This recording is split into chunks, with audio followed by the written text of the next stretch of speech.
Performance comes from inside, not outside. Success is not something you pursue. Success is something you develop. You can have more than you've got because you can become more than you are. Unless you change how you are, you'll always have what you've got. The major key to your better future is you.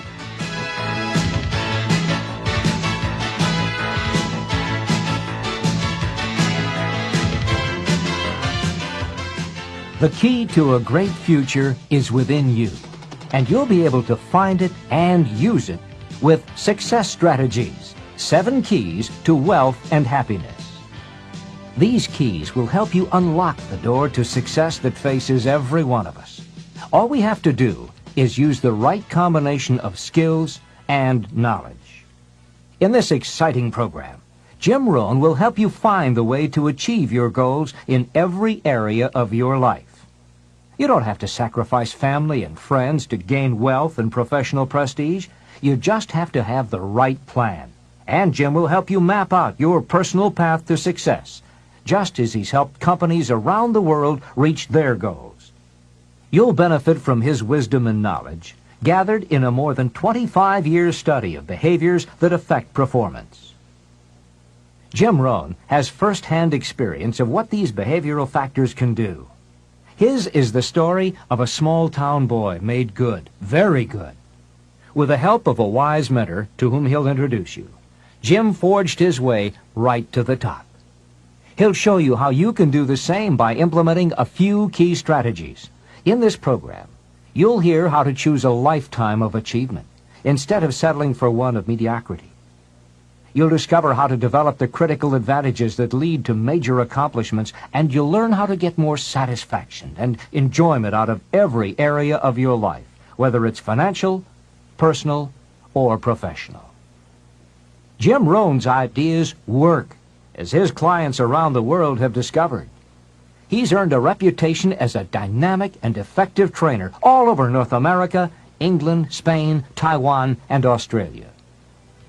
In this program, you too will reap the benefits these companies have paid thousands of dollars for, and you'll have a private one-on-one session with Jim Rohn. And now, the Nightingale Conant Corporation is very pleased to present Mr. Jim Rohn.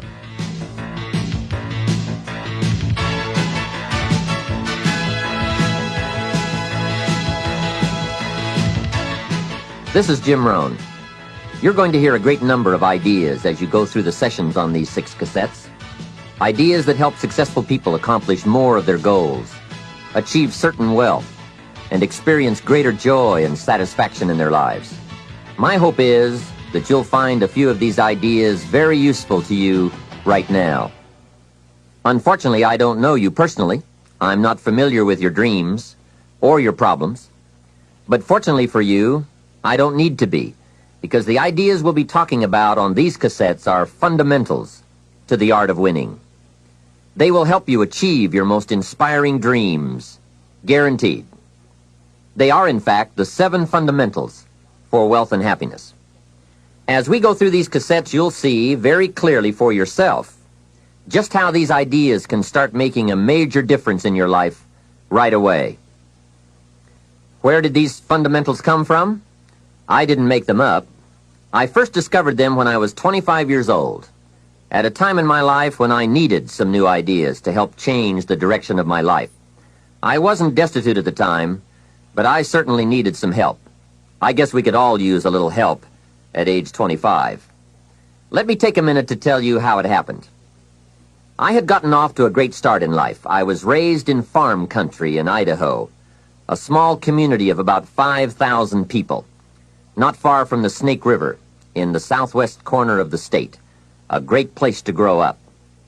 In fact, my parents still live in this small farm community. My father is 82 years old, my mother 75, and they are still healthy and doing very well, as active now as they have ever been. I'm very proud of them, and they have always been a great example for me. After graduating from high school, I went to 1 year of college, and then I decided I was smart enough, so I quit, which was one of my major mistakes. Among many major mistakes I made in those early days, But I was ambitious and willing to work hard, and figured I wouldn't have any trouble getting a job, which turned out to be accurate. So with a head full of dreams and ambitions, I started my first job. About 3 years later, I got married, made lots of promises, worked hard, and a couple of years later started a family. And at age 25, I started taking a new look at my life. My weekly paycheck amounted to the grand total of $57. I was far behind on my promises, behind on my bills, and discouraged. I was far from making the progress I thought I should have made. I was willing to work hard. That was not my problem. But it was clear that it was going to take more than hard work. And I didn't want to wind up at age 60 broke, needing assistance, like so many people I saw around me, not in the richest country in the world. So what do you do to change the direction of your life? I thought, well, I should go back to school. 1 year of college doesn't look that good on an application. But now with my family starting, going back to school seemed like a tough decision. I didn't have any money to start my own business. Money was one of my problems. I always had far too much month left over at the end of the money, if you've ever been in that position. I remember one time losing $10, and I was physically ill for 2 days over a $10 bill. Some of my friends tried to be cheerful. They said, look, maybe some poor person who needed it found it. But that was not really helpful. I must admit at that time in my life, benevolence had not yet seized me. I was the person who needed to find $10, not lose 10. So that's where I was at that time in my life, behind on my dreams, and constantly wondering what I could possibly do to change my life for the better. Well, at age 25, good fortune came my way. And many times it's difficult to explain good fortune. Why do unique things happen to you when they do? I don't know. Part of that is a mystery to me. However, my good fortune was meeting a man, a very unique and successful man. His name was Mr. Earl Schoaf. When I met him, I said to myself, I would give anything to be like him. I wonder what it would take. Well, to make a long story short, this very special gentleman took a liking to me, and a few months after I met him, he hired me, and I went to work for him. I spent the next 5 years working for him in several of his businesses, and then, unfortunately, he died.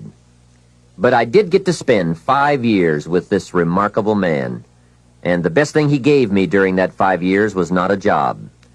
The best thing he gave me was the benefit of his philosophy, the fundamentals of living successfully, how to be wealthy, how to be happy. And sure enough, his ideas worked for me. So I will always be grateful for meeting someone who made a difference in how my life worked out. I am sure if Mr. Schoaf were still alive, I would have called him one more time today and thanked him for sharing the ideas and inspiration that changed my life. For many years, I shared this philosophy for wealth and happiness with my business partners and met with equally exciting results. I am primarily a businessman, not a professional public speaker, but I have been intrigued with the challenge of trying to put into words the ideas that can make a difference in how a person's life works out. And now I have the chance to share these ideas with you. I don't claim to have all the answers on how to do well, but I do have some answers that have worked extremely well for me and thousands of others. Take these ideas and edit them all you wish. You certainly don't have to buy everything any one person says. But give me a chance. If something sounds good, try it. If it doesn't make sense, discard it. Remember, don't be a follower, be a student. All the ideas we'll discuss in these cassette sessions will stem from a group of very important key concepts. I'd like to begin this session by briefly but clearly looking at each of them. These key words are very important for us to understand if we're to get maximum value from this program and add significantly to our wealth and happiness.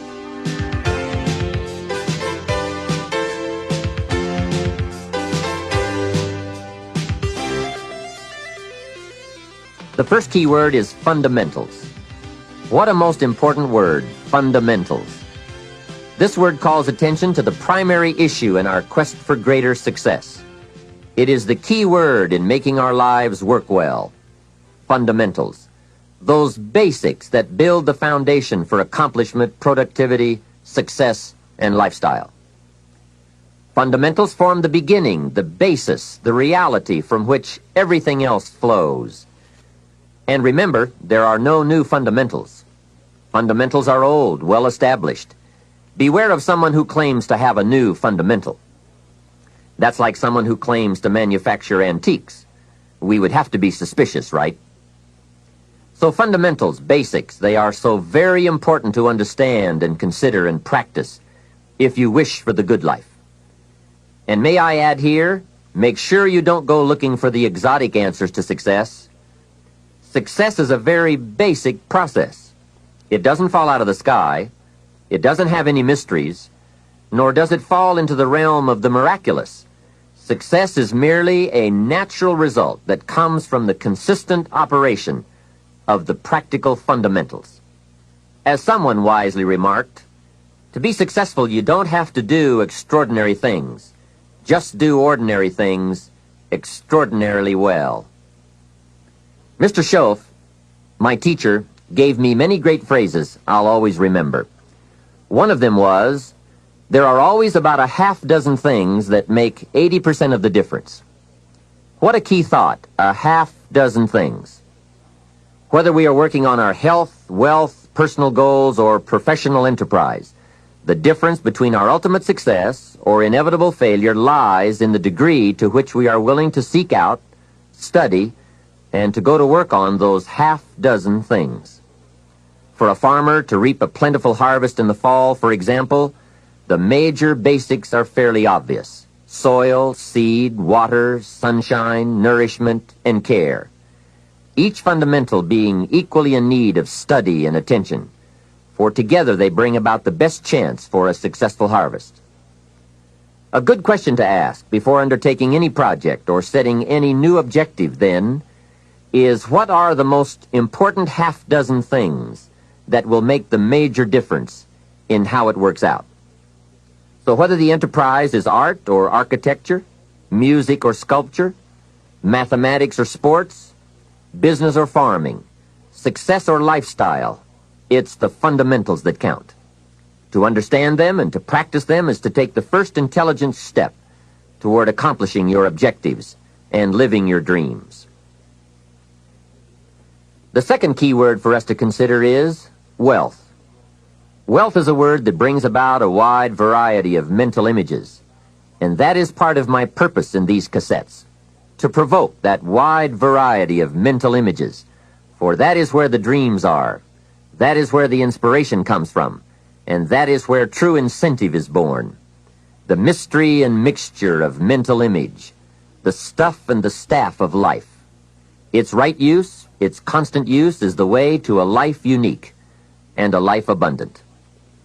Now, to one, wealth means having enough financial substance to be able to do whatever you wish to do with your life. To another, it may mean freedom from debt, freedom from the constant claim of obligation. To yet another, it means opportunity. And to many, wealth means $1 million. That's a unique word, millionaire. It rings of success, freedom, power, influence, pleasure, possibility, benevolence, and excitement. Not a bad mental image. Now we could talk of the wealth of experience, the wealth of friends, the wealth of love, the wealth of family, the wealth of culture. Wealth of many kinds. However, in this program, we are more specifically going to talk about wealth in the sense of financial freedom. Wealth that comes from the conversion of effort and enterprise into currency and equity. For each of us, the amount of money required to be wealthy will differ. But the dream for all of us, I'm sure, is the same. Freedom from financial pressure.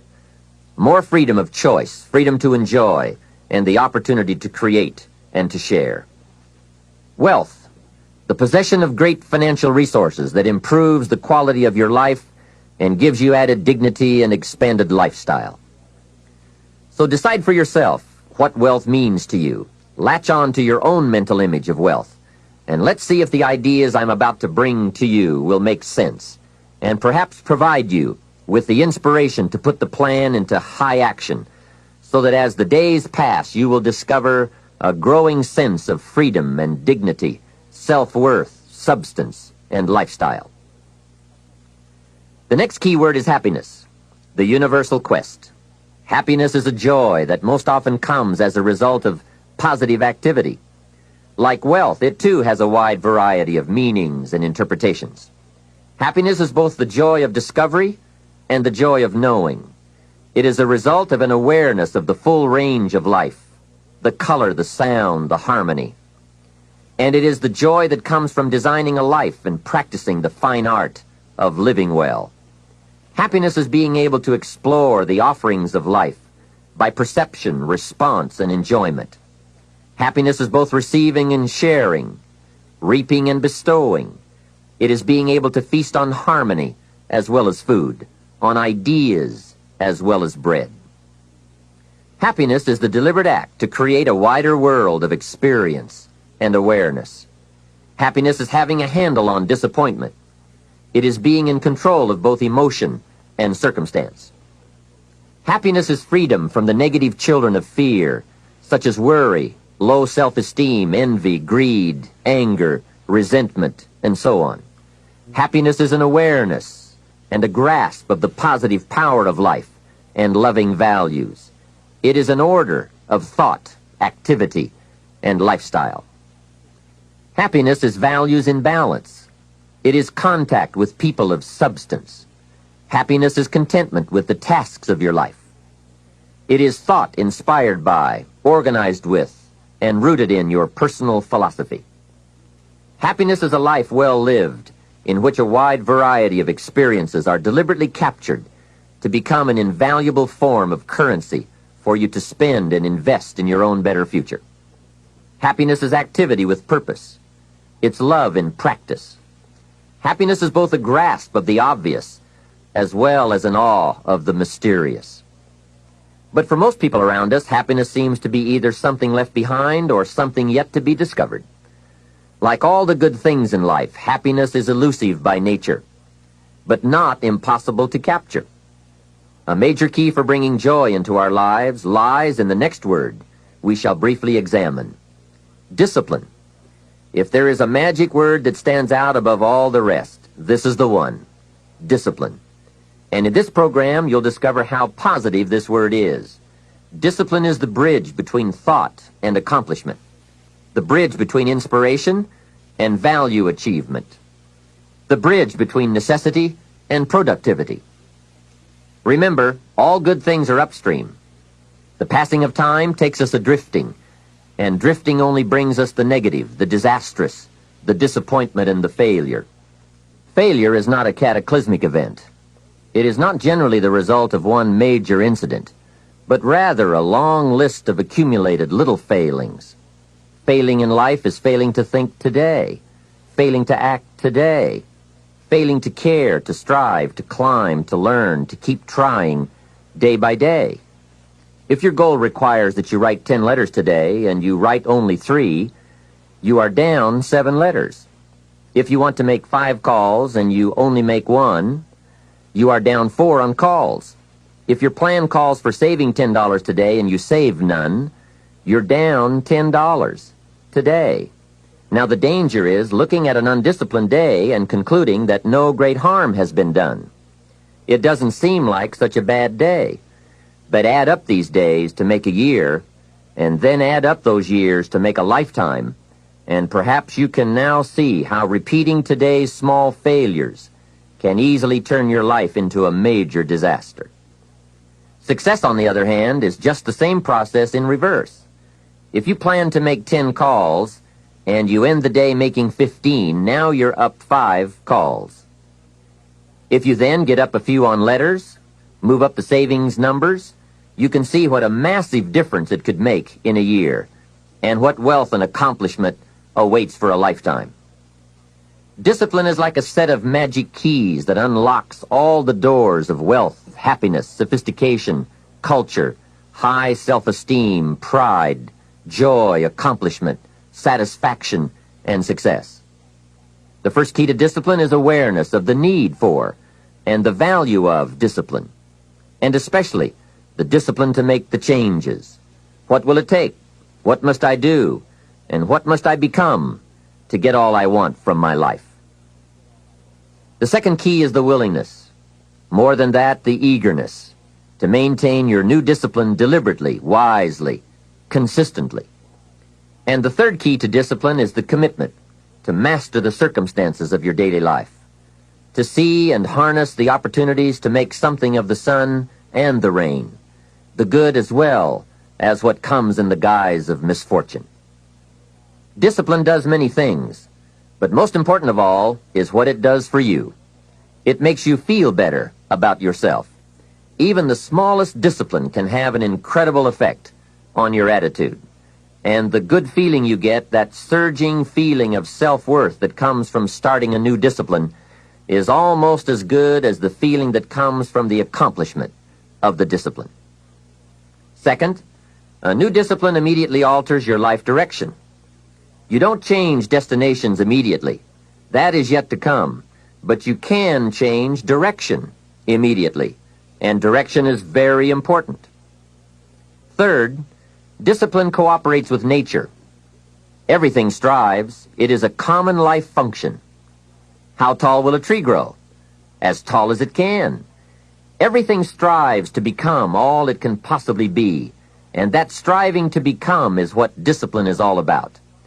Disciplining ourselves to fulfill our natural potential to become all that we can be. And finally, discipline attracts opportunity. Opportunity is always looking for ambition and skill in action. Discipline taps the unlimited power of commitment. The human will in action, driven by inspiration, enticed by desire, tempered by reason, guided by intelligence, can bring you to that high and lofty place called the good life. Discipline, those unique steps of intelligent thought and activity that put a lid on temper and a faucet on courtesy, that develop positive and control negative, that encourage success and deter failure, that design lifestyle and control frustration, that enhance health and curb sickness, that promote happiness and manage sadness. Discipline, the start and the continuing process that brings all good things. And remember, anyone can start the process. It's not if I could, I would. It's if I would, I could. If I will, I can. So start the new process. You can begin a new habit no matter how small it is. Small isn't important. Whether or not you start and whether or not you continue are all that is important. And don't be deluded by an affirmation. Only affirm what you are truly prepared to do. Many of us delude ourselves with our words into believing that we're making changes and making progress, when in fact our daily activity is taking us in the exact opposite direction of our affirmations. Why would you walk in the opposite direction of your dreams? The man dreams of wealth and walks daily towards certain financial disaster.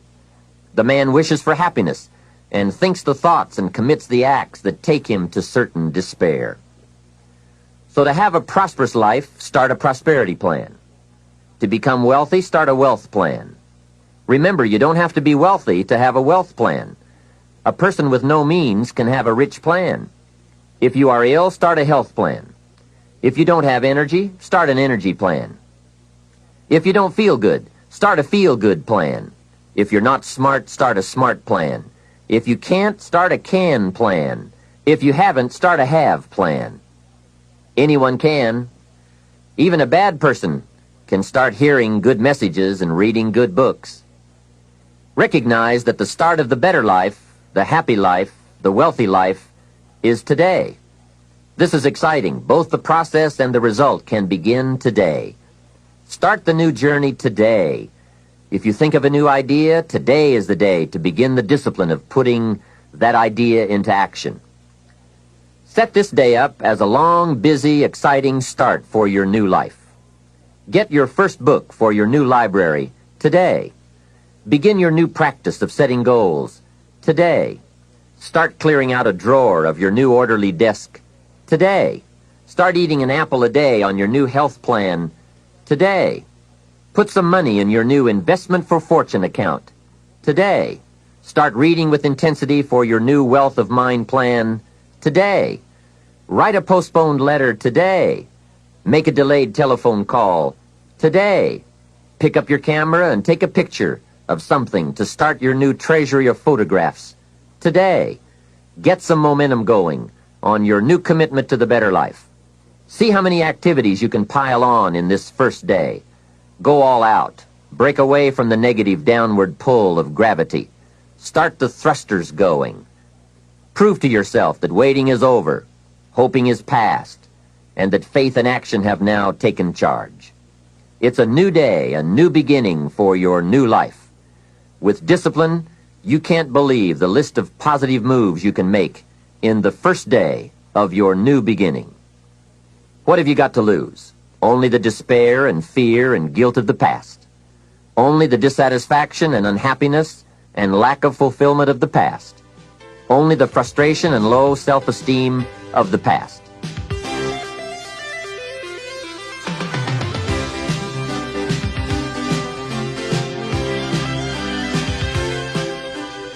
Take great pleasure in assisting in your own new birth, no matter how successful you may already be. Now I offer you the next challenge. Make this new first day a part of the week of new beginnings. See how many things you can continue and start in this week of new beginnings. Then make it the first month of the new beginnings. Then the first year of the new beginning. By the time that first year is finished, you will never again be claimed by the past. Past habits, past influences, past regrets, or past failures.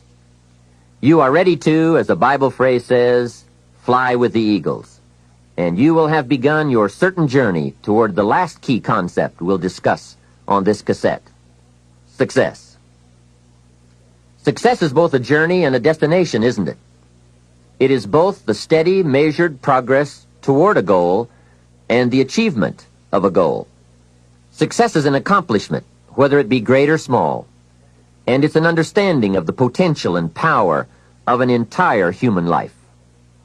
Success is an awareness of value, and it's the cultivation of value through discipline.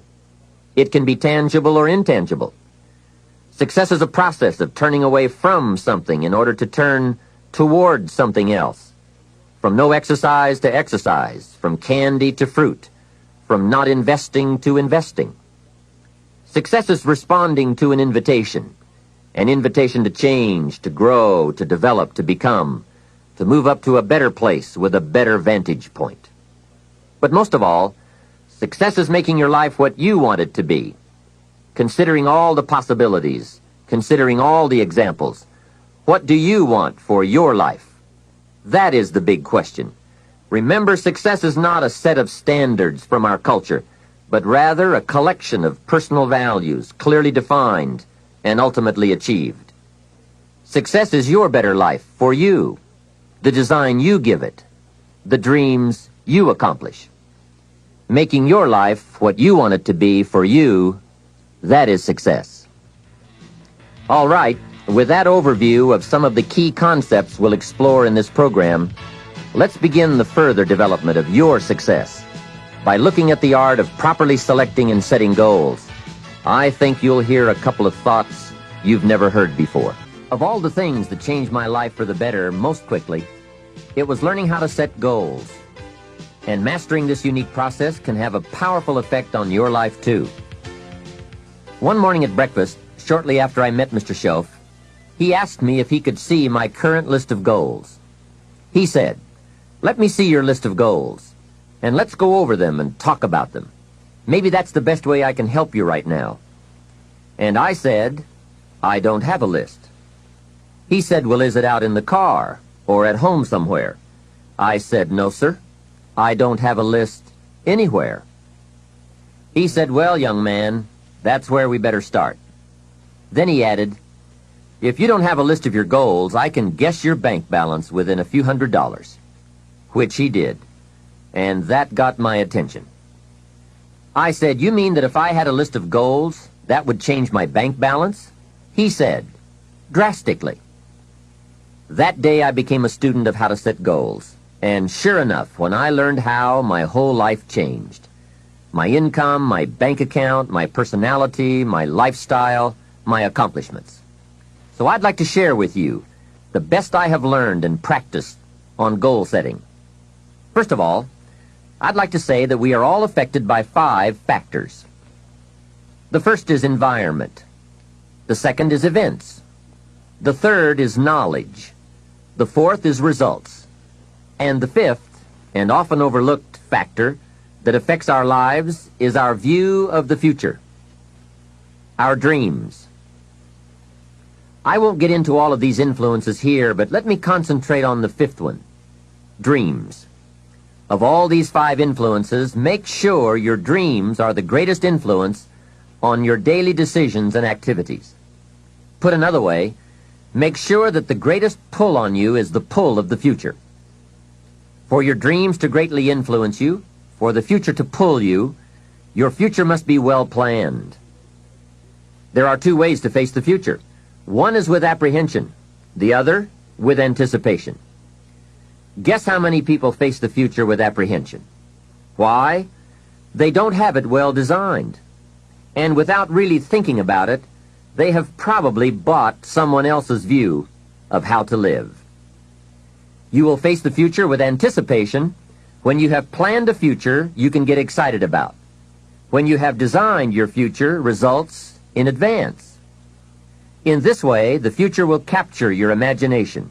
It will exert an enormous influence on you. And to design your future, you must have goals. Well-defined goals are like a magnet. They pull you in their direction, and the better you have defined them, the better you have described them, the harder you work on them, the stronger they pull. And they pull you through all kinds of difficulties, too. Without goals, it is easy to let life deteriorate to the point where you're just making a living. It is not difficult to get trapped by economic necessity and settle for existence rather than substance. We all have a choice. We can either make a living or design a life.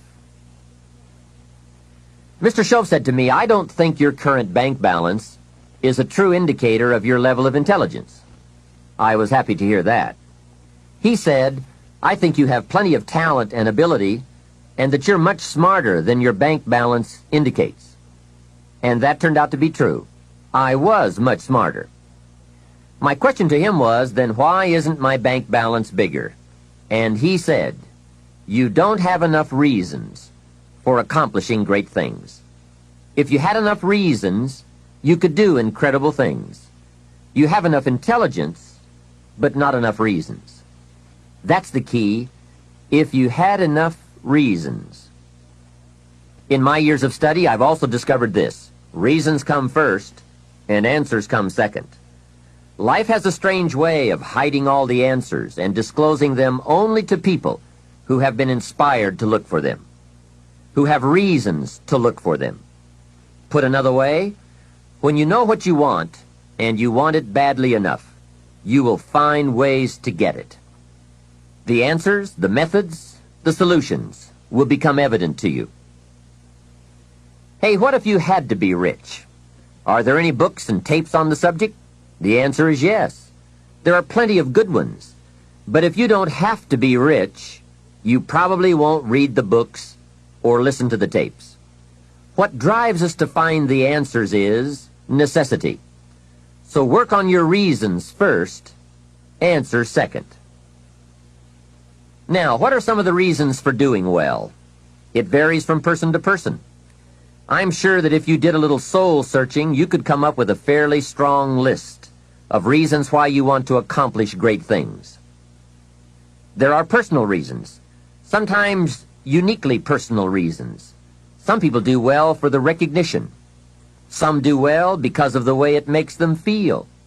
They love the feeling of being a winner. That's one of the best reasons. I have some millionaire friends who keep working 10 to 12 hours a day, making more millions. And it's not because they need the money.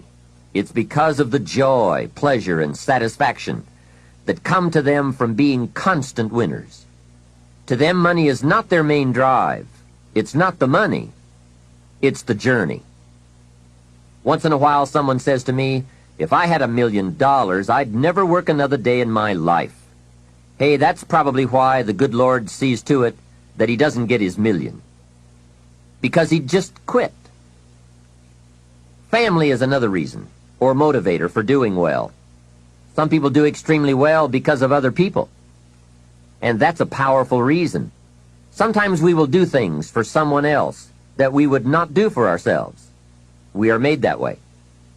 I met a man who once said to me, Mr. Rohn, to do everything I want to do around the world with my family, I need at least $250,000 a year. I thought, incredible. Could a man's family affect him that much? And the answer is, of course. How fortunate are the people who find themselves greatly affected by someone else. It's powerful. Benevolence, the desire to share, can be a powerful reason for wanting to achieve. Some people do extremely well gathering up resources, so they can then be benefactors. When Andrew Carnegie, the great steel magnate, died, his desk was opened, and in one of the desk drawers was found a slip of paper. On that slip of paper, Mr. Carnegie had written his goal for his life, and he wrote it when he was in his 20s. On that slip of paper he had written, I'm going to spend the first half of my life accumulating money. I'm going to spend the last half of my life giving it all away. That's terrific. He was so inspired by that goal that during the first half of his life he accumulated $450 million. And during the last half of his life, he gave it all away. How powerful.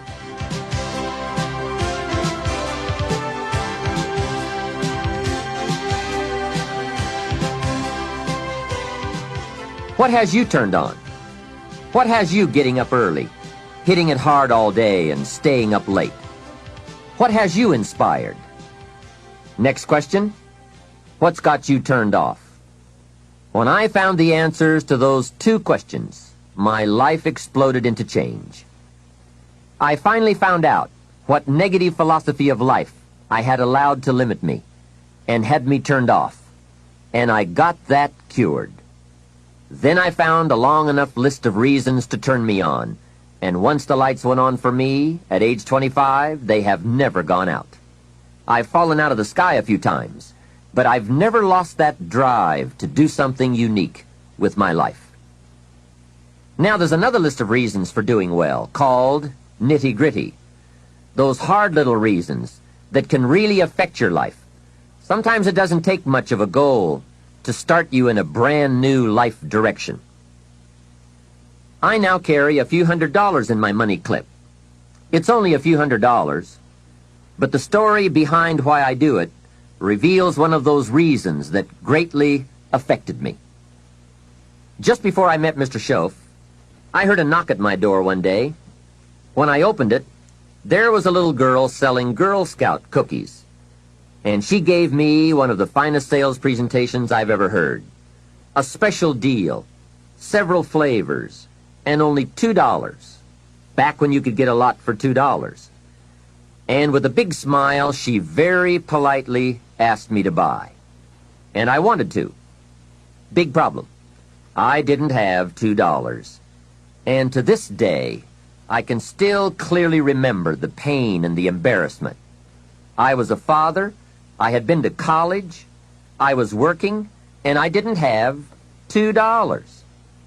Now, since I didn't want to tell her that, I did what I thought was next best. I lied to her. I said, hey, I've already bought lots of Girl Scout cookies. I've still got plenty stacked in the house.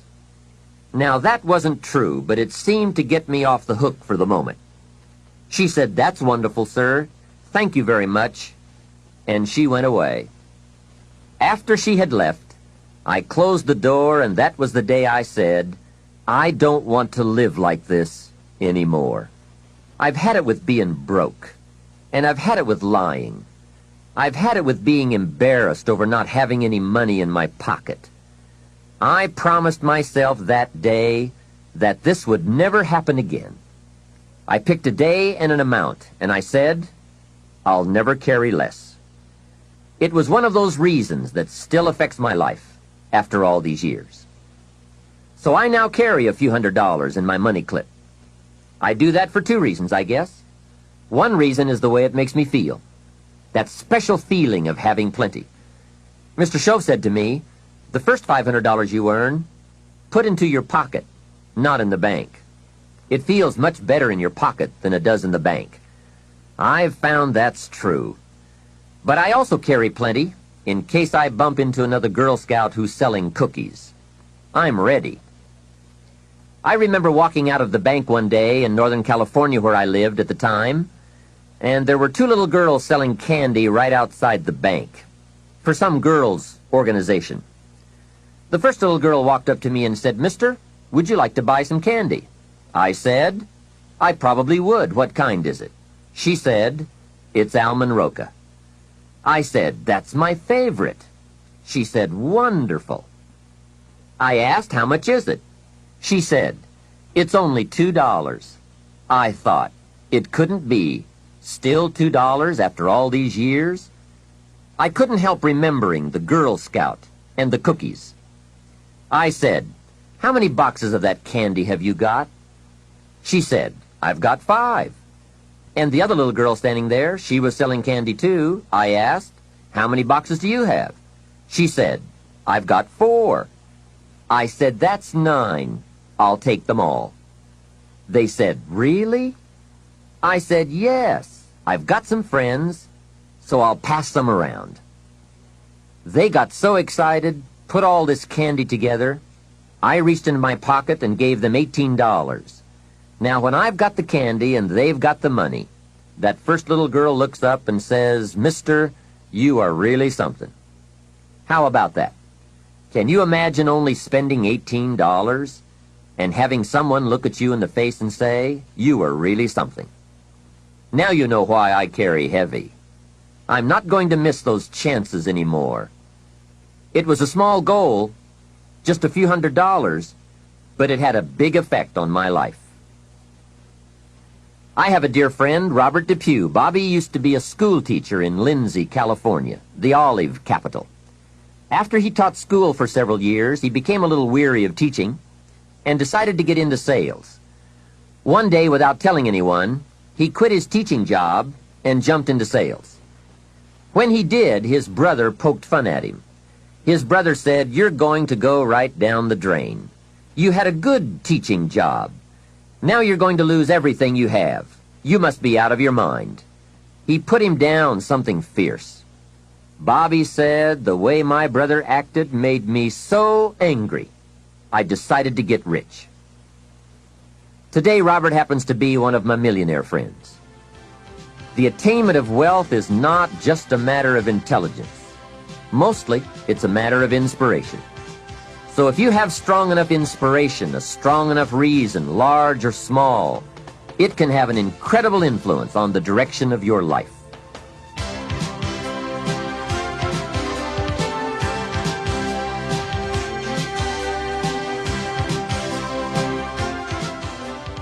Now, we're going to take some time to actually start designing the next 10 years of your life. We're going to start setting your goals. Goal setting is one of the most important skills to develop if you want to design your future.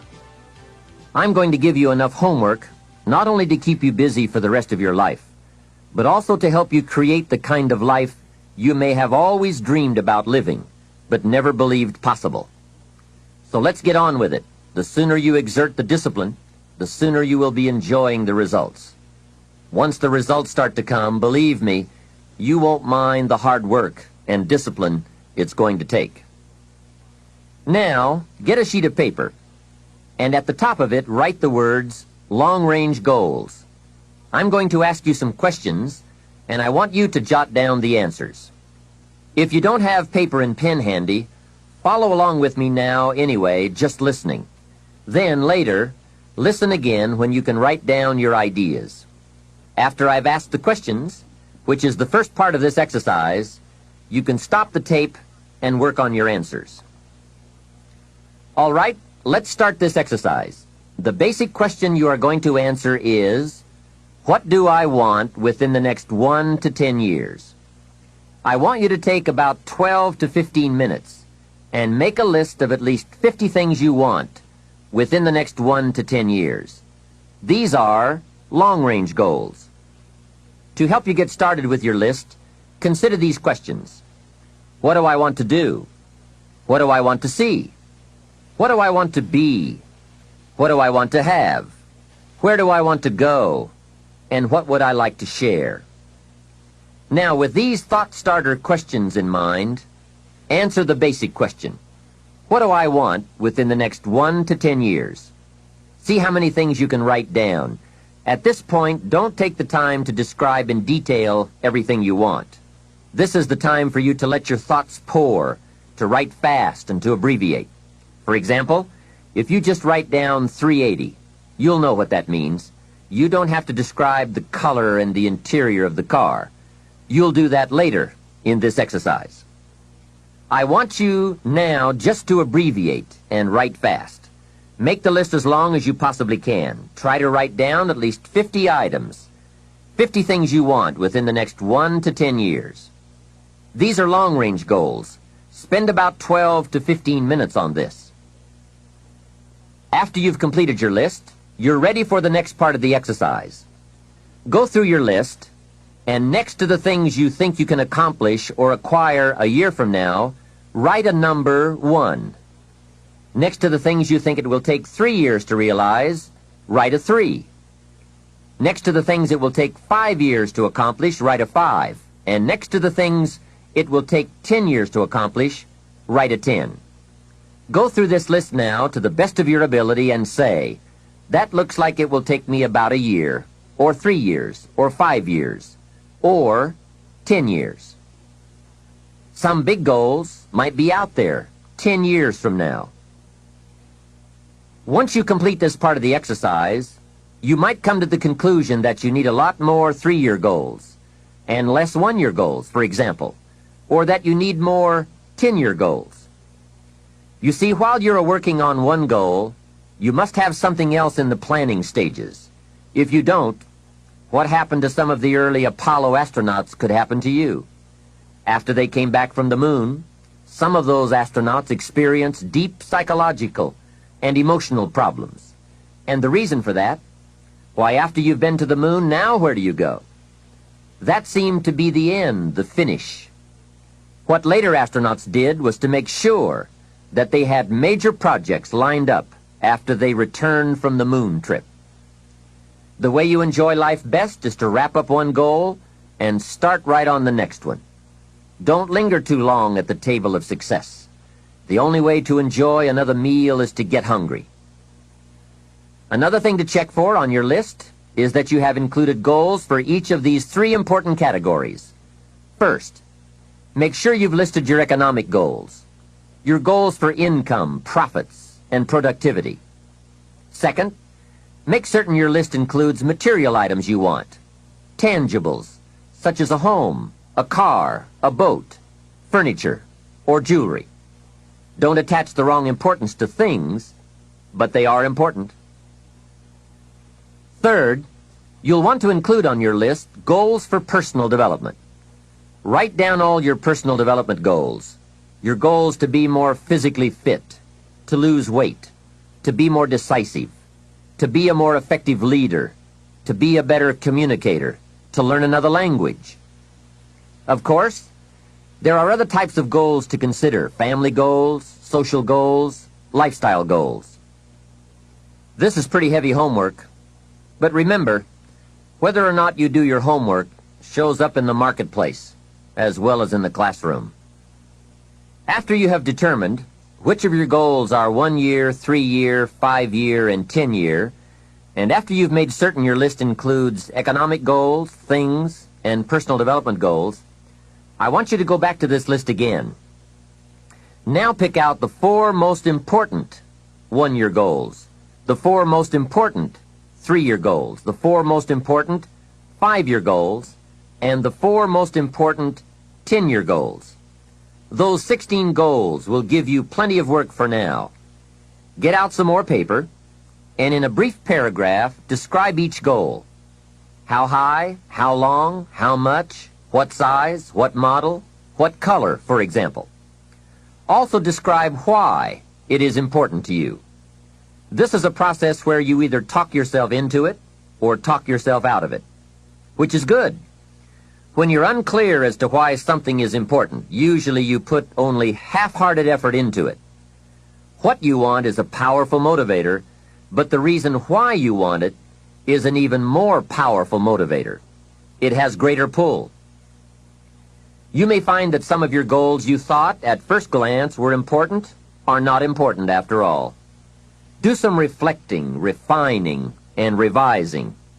The point is, right now, try to have approximately 4 one-year, 3-year, 5-year, and 10-year goals that you truly believe in, that inspire you, that you've sold yourself on. When these goals and the reasons you want to obtain them are each clearly described in a brief paragraph, transfer this information to a journal or some type of notebook that you can carry with you easily and refer to often. It's essential to set aside some time every week to review all of your goals, to rearrange them, redo them, restructure them, to add goals, or to tear up the whole list and start over. Goal setting is not something you do just once. It's a continual process. Also, you must constantly check your progress toward your goals. You don't want to fall too far behind on, or worse, lose sight of, your important goals. Now, just as important as your long-range goals are your short-range goals. Your goals for tomorrow, next week, next month, 6 months from now. These are goals you can accomplish within the next year, the immediate future. We call these goals confidence builders. When you work hard, burn the midnight oil, and accomplish these little things, it builds your confidence to go for your long-range goals. Write down in your notebook or journal all the little things you would like to have or accomplish in the next year. How you set up this list is up to you. You might want to break it down by week or by month. Set it up in whatever way works well for you. Part of the fun of having a list is being able to check off something as obtained or completed. Every week, try to check off at least one thing on your list of short-term goals. And when you are able to check off something major, something on your list of long-range goals, celebrate. Make winning joyful. Congratulate yourself. It is very important to celebrate progress. We grow from two experiences. One is the joy of winning, and the other is the pain of losing. Here's what that also means. Make losing painful. Put it on yourself. If you set something up, fooled around, didn't pull it off, put it on yourself. And get around people who will help in this area. Hey, don't join an easy crowd. Go where the expectations are high, where the pressure to perform is high. It's how we grow. I'm certain that part of the reason why people let goal setting slide is because it is a lot of work. As I said, you'll be constantly revising your lists of short-range and long-range goals, rearranging them, refining them, redesigning them, establishing different priorities, adding new goals, perhaps deleting others.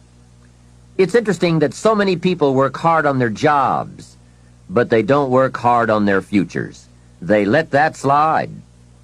Some people live such mediocre lives that at the end of the day, they don't know whether they're winning or losing. They just go through life with their fingers crossed. I know most people don't make definite plans, but don't let that be you. The guy says, well, you work where I work, but the time you get home, it's late.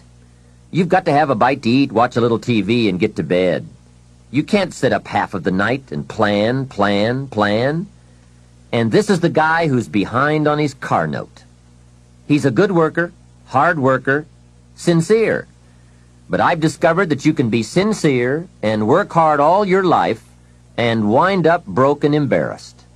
You've got to be better than a good worker. You've got to be a good planner, a good goal setter.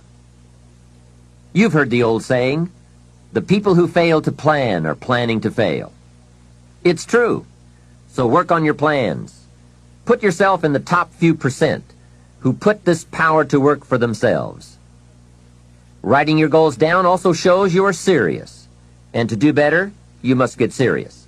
You don't have to be grim, but you do have to be serious.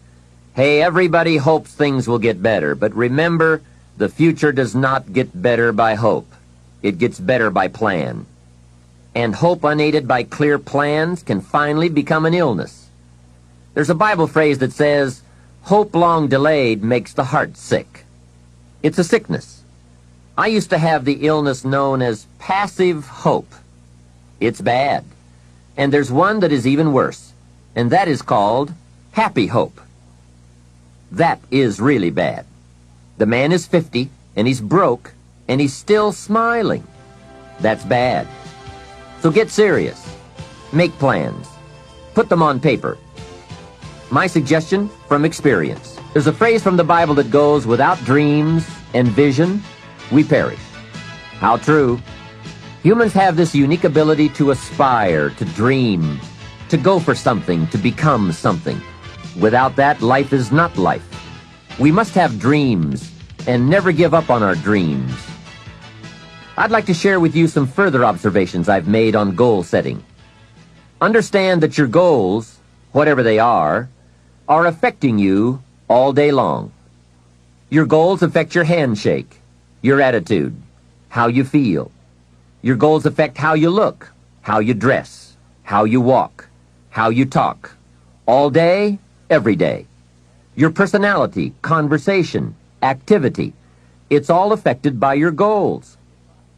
I asked a man one time, what are your goals for this month? And he said, if I could just scrape up enough money to pay these lousy bills. That was his goal. Hey, I'm not saying it isn't a goal. It is, but it's such a poor goal. It certainly isn't inspiring.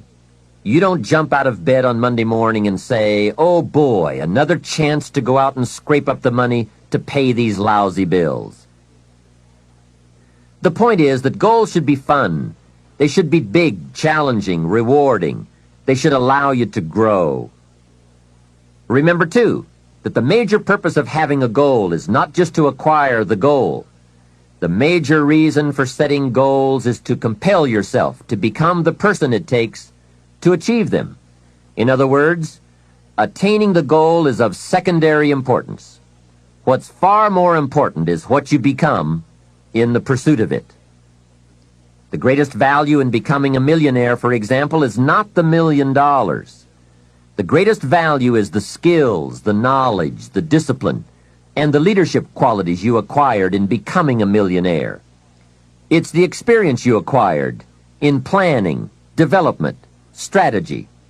It's other qualities you acquired, such as courage, commitment, and willpower, to attract $1 million. You could lose everything you attained, but you could not lose the skills, knowledge, and experience you have obtained. Even better than having is being. Here's a most important question to spend some time answering. What kind of person will I have to become to get all I want? Write down a few thoughts on that.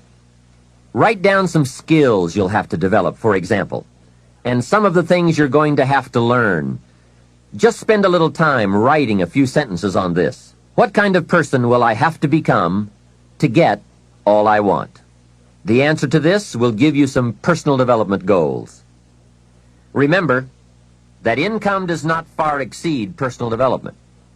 All of us have to do this kind of self-examination. I have to look at my own life and say, well, here's what I want, but am I willing to become what it takes to get what I want? If I'm too lazy, if I don't want to learn, read, study, and grow to become that kind of person, then I cannot attract what I want. Now, either I have to change my wants, or I have to change myself. Here are a few more key points I'd like to share with you on goals and designing your future. First, if you don't right now feel as if you're equipped to get all you want, just remember, ability will grow to match your strong dreams. That's why the goal-setting process we've discussed is so important. The more you work on this, the more ideas you will get on how you can change, how you can grow. I am nowhere near the person I was when I met Mr. Schoaf 25 years ago. I'm not that person anymore. I've changed. There's nothing you can do about the past, but you can do a great deal about your future. You don't have to be the same person you were yesterday. You can make changes in your life, absolutely startling changes, in a fairly short period of time. You can make changes you can't even conceive of now, if you give yourself a chance. Your abilities will grow. You have untapped talents and potential that you haven't even reached for yet. And as time goes on, you'll be able to reach deeper and deeper. The first thing you'll know, you'll be able to do things you never thought you could do. You'll be able to handle things you never thought you could handle. You'll have ideas that you've never had before. All of this is sparked by the goal-setting process. When you know what you want, and you want it badly enough, the answers will come to you. I can't tell you why it works. All I know is, it works. Give yourself a chance to become all you can become and to accomplish all you can accomplish. Let me give you a Bible philosophy that teaches how to get whatever you want. Here's what it says. Ask. That's it. Ask. Of all the important skills to learn in life, be sure to include the skill of asking. What does ask mean? Ask means, what do you want? And the complete formula is staggering. It says ask, and you will receive. Hey, we ought to look into that. The man says, yes, but you work where I work. By the time you struggle home, it's late.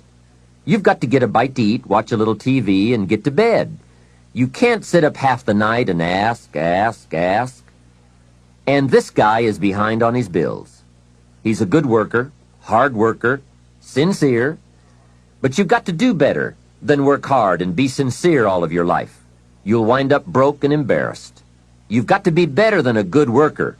You've got to be a good asker. Let me give you some key points on this asking and receiving, setting goals, asking of life. Here's part of the philosophy that helped me to change. First, asking starts the receiving process. Asking is like pushing a button, and all this machinery starts working, mental and emotional machinery. I don't even know how it works, but I do know it works. There are a lot of things you don't need to know how they work. Just work them. Some people are always studying the roots. Others are picking the fruit. It all depends on what end of it you want in on. So asking is the beginning of receiving. Second, receiving is not the problem. You don't have to work on receiving. It's automatic. So if receiving is not the problem, what is the problem?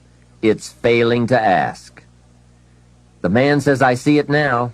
I got up every day this year and hit it hard, but nowhere in my house is there a list of what I want from my life. Can you see? Good worker, poor asker. Third, receiving is like the ocean. There's plenty, especially in this country. It's like an ocean here. Here, success is not in short supply. It isn't rationed, so that when you step up to the window, it's all gone. No. Well, if that's true, what is the problem? Well, the problem is some people go to the ocean with a teaspoon. Have you got the picture? A teaspoon. What I suggest you do in view of the size of the ocean is trade your teaspoon for at least a bucket, and you will look better at the ocean with a bucket. Kids won't make fun of you. Now, here's something else to remember about asking. There are two ways to ask. One is ask with intelligence. It didn't say ask intelligently, but I'm sure it meant that. Don't mumble. You won't get anything by mumbling. Be clear, be specific. Intelligent asking means how high, how long, how much, when, what size, what model, what color. Describe what you want. Define it. Remember, well-defined goals are like magnets. The better you define them, the stronger they pull. And Give your goals purpose. Answer both questions. What do I want? That's the object. And the second question, what for? That's purpose. Purpose is stronger than object. What you want is powerful and it will pull, but what you want it for is more powerful. Here's the second way to ask. Ask with faith. Faith is the childish part. It means believe you can get what you want like a child, not an adult. Many adults are too skeptical. They've lost that wonderful childlike faith and trust. Don't let that happen to you. Believe in, have faith in yourself and your goals. And get excited like a child. Childlike enthusiasm. Nothing can beat it. Kids think they can do anything. How exciting. They hate to go to bed at night and can't wait to get up in the morning. Develop that kind of enthusiasm toward your life and your goals. And be curious like a child. Kids can ask 1,000 questions. Just when you think they're finished, they come up with 1,000 more. They'll drive you to the brink. But it's really a virtue. Have plenty of curiosity. Ask questions. That's how you learn.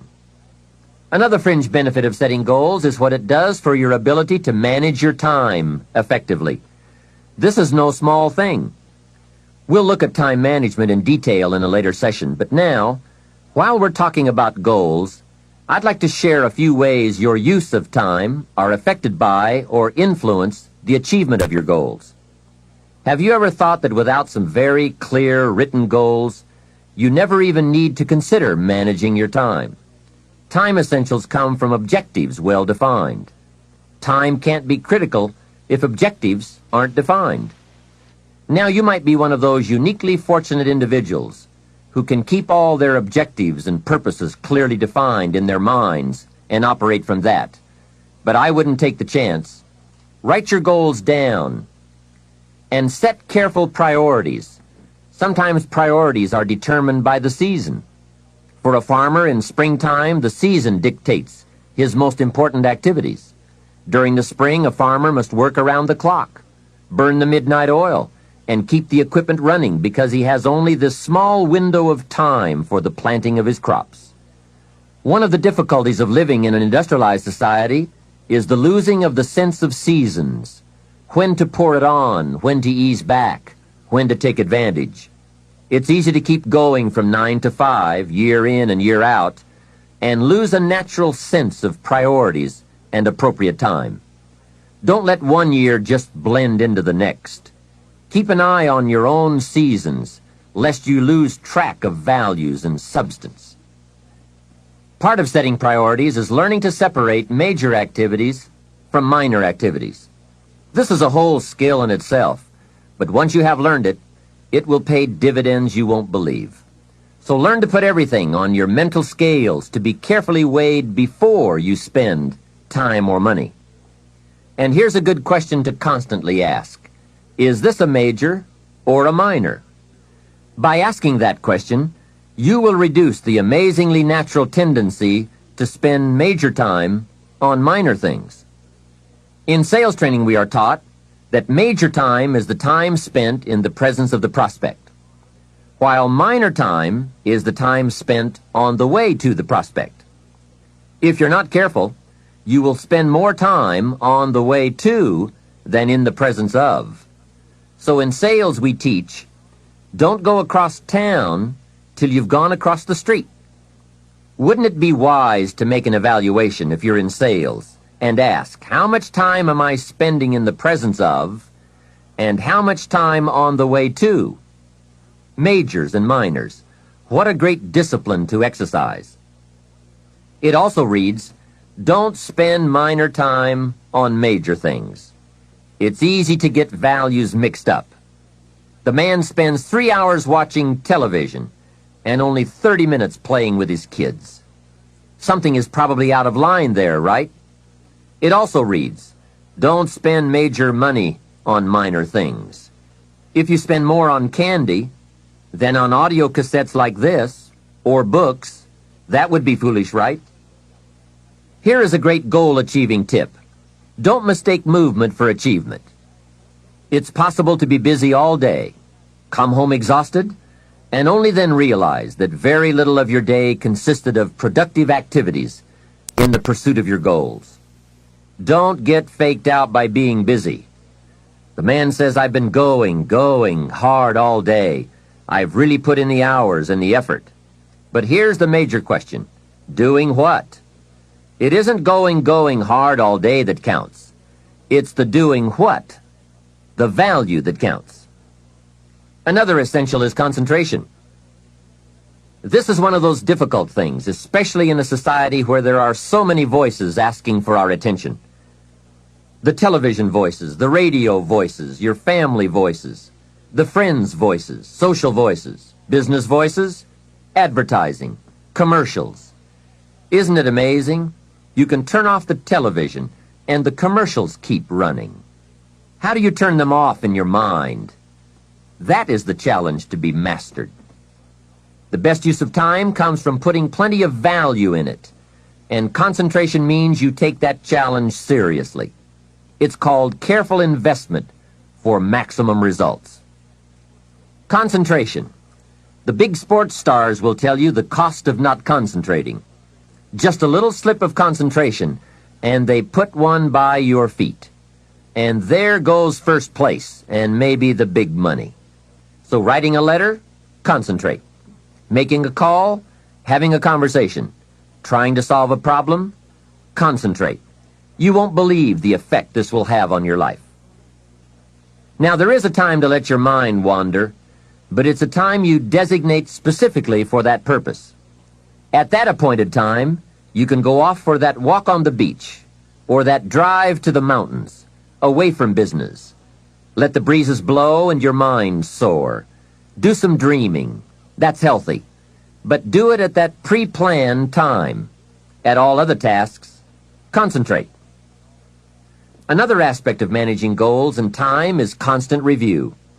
There's just no way to keep on target with your priorities without this. Whether it's business goals, personal goals, family goals, or investment goals, they must all be reviewed to see if you are on track, which is all the more reason for writing them down. Careful goal setting could be the time management answer you've been looking for. Goals well defined and well described and well thought out make us look carefully at the time we have and how to get the most from it to make all of our dreams come true. The answers to do better come from the necessity to do better. You will undoubtedly be amazed at the ideas you can come up with for the use of your time when goals and purpose have you stimulated to the maximum. Now there is a last main point to consider. You won't get everything you want. What a statement to make after studying how to get whatever you want. But you won't get everything you want, and the reason is, it's not that kind of planet. Sometimes it's going to hail on your crop and rain on your parade. I'm sure you are very well aware of this. But in my opinion, if you work the system I've just shared with you, you will get more than plenty. More often than not, you will get what you want. Those are good odds. There's no telling what you can do when you get inspired by results in advance. There's no telling what you can accomplish when you have goals and you believe in them. Just try this system for 90 days. Just try it. It may work even better for you than it has for me. I wish that for you. The fundamental process of knowing what information you need and gathering it is one of the keys to living the good life. Some of the best advice Mr. Schiff gave me in those early years was why and how to study. That's a key word for life change, study. If you wish to be successful, study success. If you wish to be happy, study happiness. Happiness is not an accident. It is first a study and then a practice. If you wish to be wealthy, study wealth. Would you like to guess how many people make wealth a study? Right, very few. Surely, since wealth and happiness and success are all values to cultivate, you would naturally assume that most people would make a careful study of them. Why they do not is yet another example of those aspects of life that fall into the category of mysteries of the mind. Remember, major keys to your better future are going to be ideas and information. If we have any lack, it is not because we lack money or opportunity or resources. It is because we lack ideas that have taken form from information. Many years ago, I learned that some of the best advice ever given comes from the Bible. There's a phrase in that amazing book that says, "If you search, you will find." So that is the way to discover ideas and life-changing information. Search. In order to find, you must search. You must go to the seminars and to the training classes. You must listen to the cassette programs that can give you breakthrough ideas. You must go and engage in conversations with people of substance. You must go looking, go searching. Rarely does a good idea interrupt you. And as you make a diligent search, you will find just the ideas you need. Now, here is the next key word in the process of seeking information that can change your life, and that word is capture. When you find a good idea, capture it. Don't trust your memory. Capture everything. Write it down. Record it. This is one of the reasons why we have put this program on cassette tapes, to capture the ideas. As a serious student of wealth and happiness, I would encourage you to make use of a journal as a gathering place for all the ideas that come your way. I consider personal journals to be one of the 3 treasures a wise person will leave behind. Here are those 3 treasures. 1 is your photographs. Take a lot of pictures. Being able to capture the event in a fraction of a second is a phenomenon of the 20th century, and how easy it is to take phenomena for granted. I've gone to Taiwan to lecture 3 times in the last 3 years. On my last trip, there were about 1,000 people in attendance for a weekend seminar. Now, if there were 1,000 people in the room, guess how many cameras were also in the room? Right, 1,000. Everyone brings a camera to capture all the events and the people, new friends, new experiences. I spend a big part of my time having my picture taken with everyone. Have you ever looked at the pictures a couple of generations back? Unfortunately, there are only a handful. But wouldn't it be great if there were hundreds of pictures to tell the whole story? So make sure you leave behind your whole story in your treasure of pictures. The next treasure to leave behind is your library. All the books you have chosen. Books well read, well underlined, with notes and observations and reflections you have written in the margins. The books that have helped shape your philosophy and the values of your life. That is a treasure, your library. And your listening library, too. All these terrific cassettes. They are a treasure. The third treasure to leave behind is perhaps the most important. And that is your journals, containing all the ideas you have captured in your lifetime. Business ideas, social ideas, culture ideas, investment ideas, lifestyle ideas. Can you imagine the value these journals would have? They will certainly be more valuable to leave behind to your children than your couch. So, get serious about your search for information and ideas, and about leaving that information behind for future generations. Here is the next key word for expanding your life for the better. That word is review. Go back over all your life experiences. Learn a skill called reflection. Pondering life's events with the intent of learning. That is so important. I call it running the tapes again. The events of your life are some of the best sources of information. Don't merely go through your days. Get from your days. Be aware of what's going on around you so that you will drive the grooves in the record of that day deep into your consciousness. Here are some good times to reflect. First, at the end of the day, take a few minutes and go back over your day. Where you went and what you did and what you said. What worked and what didn't. What do you want to do again? What do you want to correct? The colors, the sights, the sounds, the conversations, the experiences. You see, experience can become commodity, currency, coin, an incredible source of value, but only if you take time to reflect on the experience and turn it into something of value.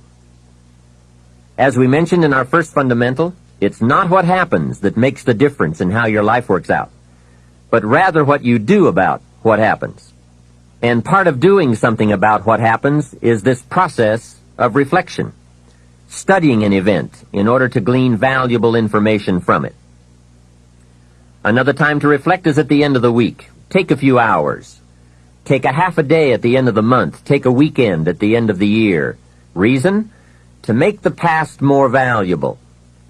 Sophisticated people have learned how to gather up the past and invest it in the future. When my father was about to celebrate his 76th birthday, I said to him, "Father, can you imagine what it's going to be like to gather up the last 75 years and invest them in your 76th? That's how life can become productive and exciting. Not just living one more year, but gathering up the years and investing them in the next one." By reflecting, you can gather up all the conversations you have ever had and invest all that you have learned and all that you have felt in the next conversation. Gather all your experiences and invest all that you have learned and felt in your next experience. And the more value, the more substance, the more information, the more wisdom you can gather from all of your yesterdays, the more exciting your future becomes. Probably all of us already know all that we need to know in order to make our lives turn out the way we want, except for one thing: how to gather what we've learned in order to invest it in what we want to become. So start a new discipline that can lead to wealth and happiness. Find out how things work. Never let it be said you didn't find out. Now let me give you a qualifying phrase. You may not be able to do all you find out, but make sure you find out all you can do. You don't want to wind up at the end of your life and find out that you lived only 1/10 of it, and the other 9/10 went down the drain. Not for lack of opportunity, but for lack of information.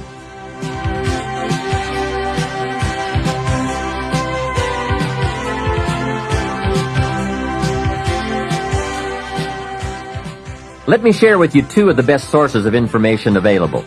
First, as we have mentioned, learn from your own experiences. Become a good student of your own life. It's the information you are most familiar with and feel the strongest about. So make your own life one of your most important studies. And in studying your own life, be sure to study the negative as well as the positive, your failures as well as your successes. Our so-called failures serve us well when they teach us valuable information. They're frequently better teachers than our successes. One of the ways we learn how to do something right is simply by doing it wrong. Doing it wrong is a great school for learning. Now I would suggest that you not take too long. If you've done it wrong for 10 years, I wouldn't suggest another 10. But what a close at hand and emotionally impactful way to learn from your own experiences. When I met Mr. Schoaf, I had been working 6 years. I started when I was 19, and when I met him, I was 25. He said to me, "Mr. Rohn, you have been working now for 6 years. How are you doing?" I said, "Not very well." He said, "Then I suggest you not do that anymore." 6 years is long enough to operate the wrong plan. Next he asked, "How much money have you saved in the last 6 years?" I said, "Not any." He said, "Who sold you on that plan 6 years ago?" What a fantastic question. Where did I get my present plan that wasn't working well? Hey, everyone has bought someone's plan. The question is, whose? Whose plan have you bought? Now, those initial confrontations as you come to grips with your own past experiences may be a little painful at first, especially if you have made as many errors as I did.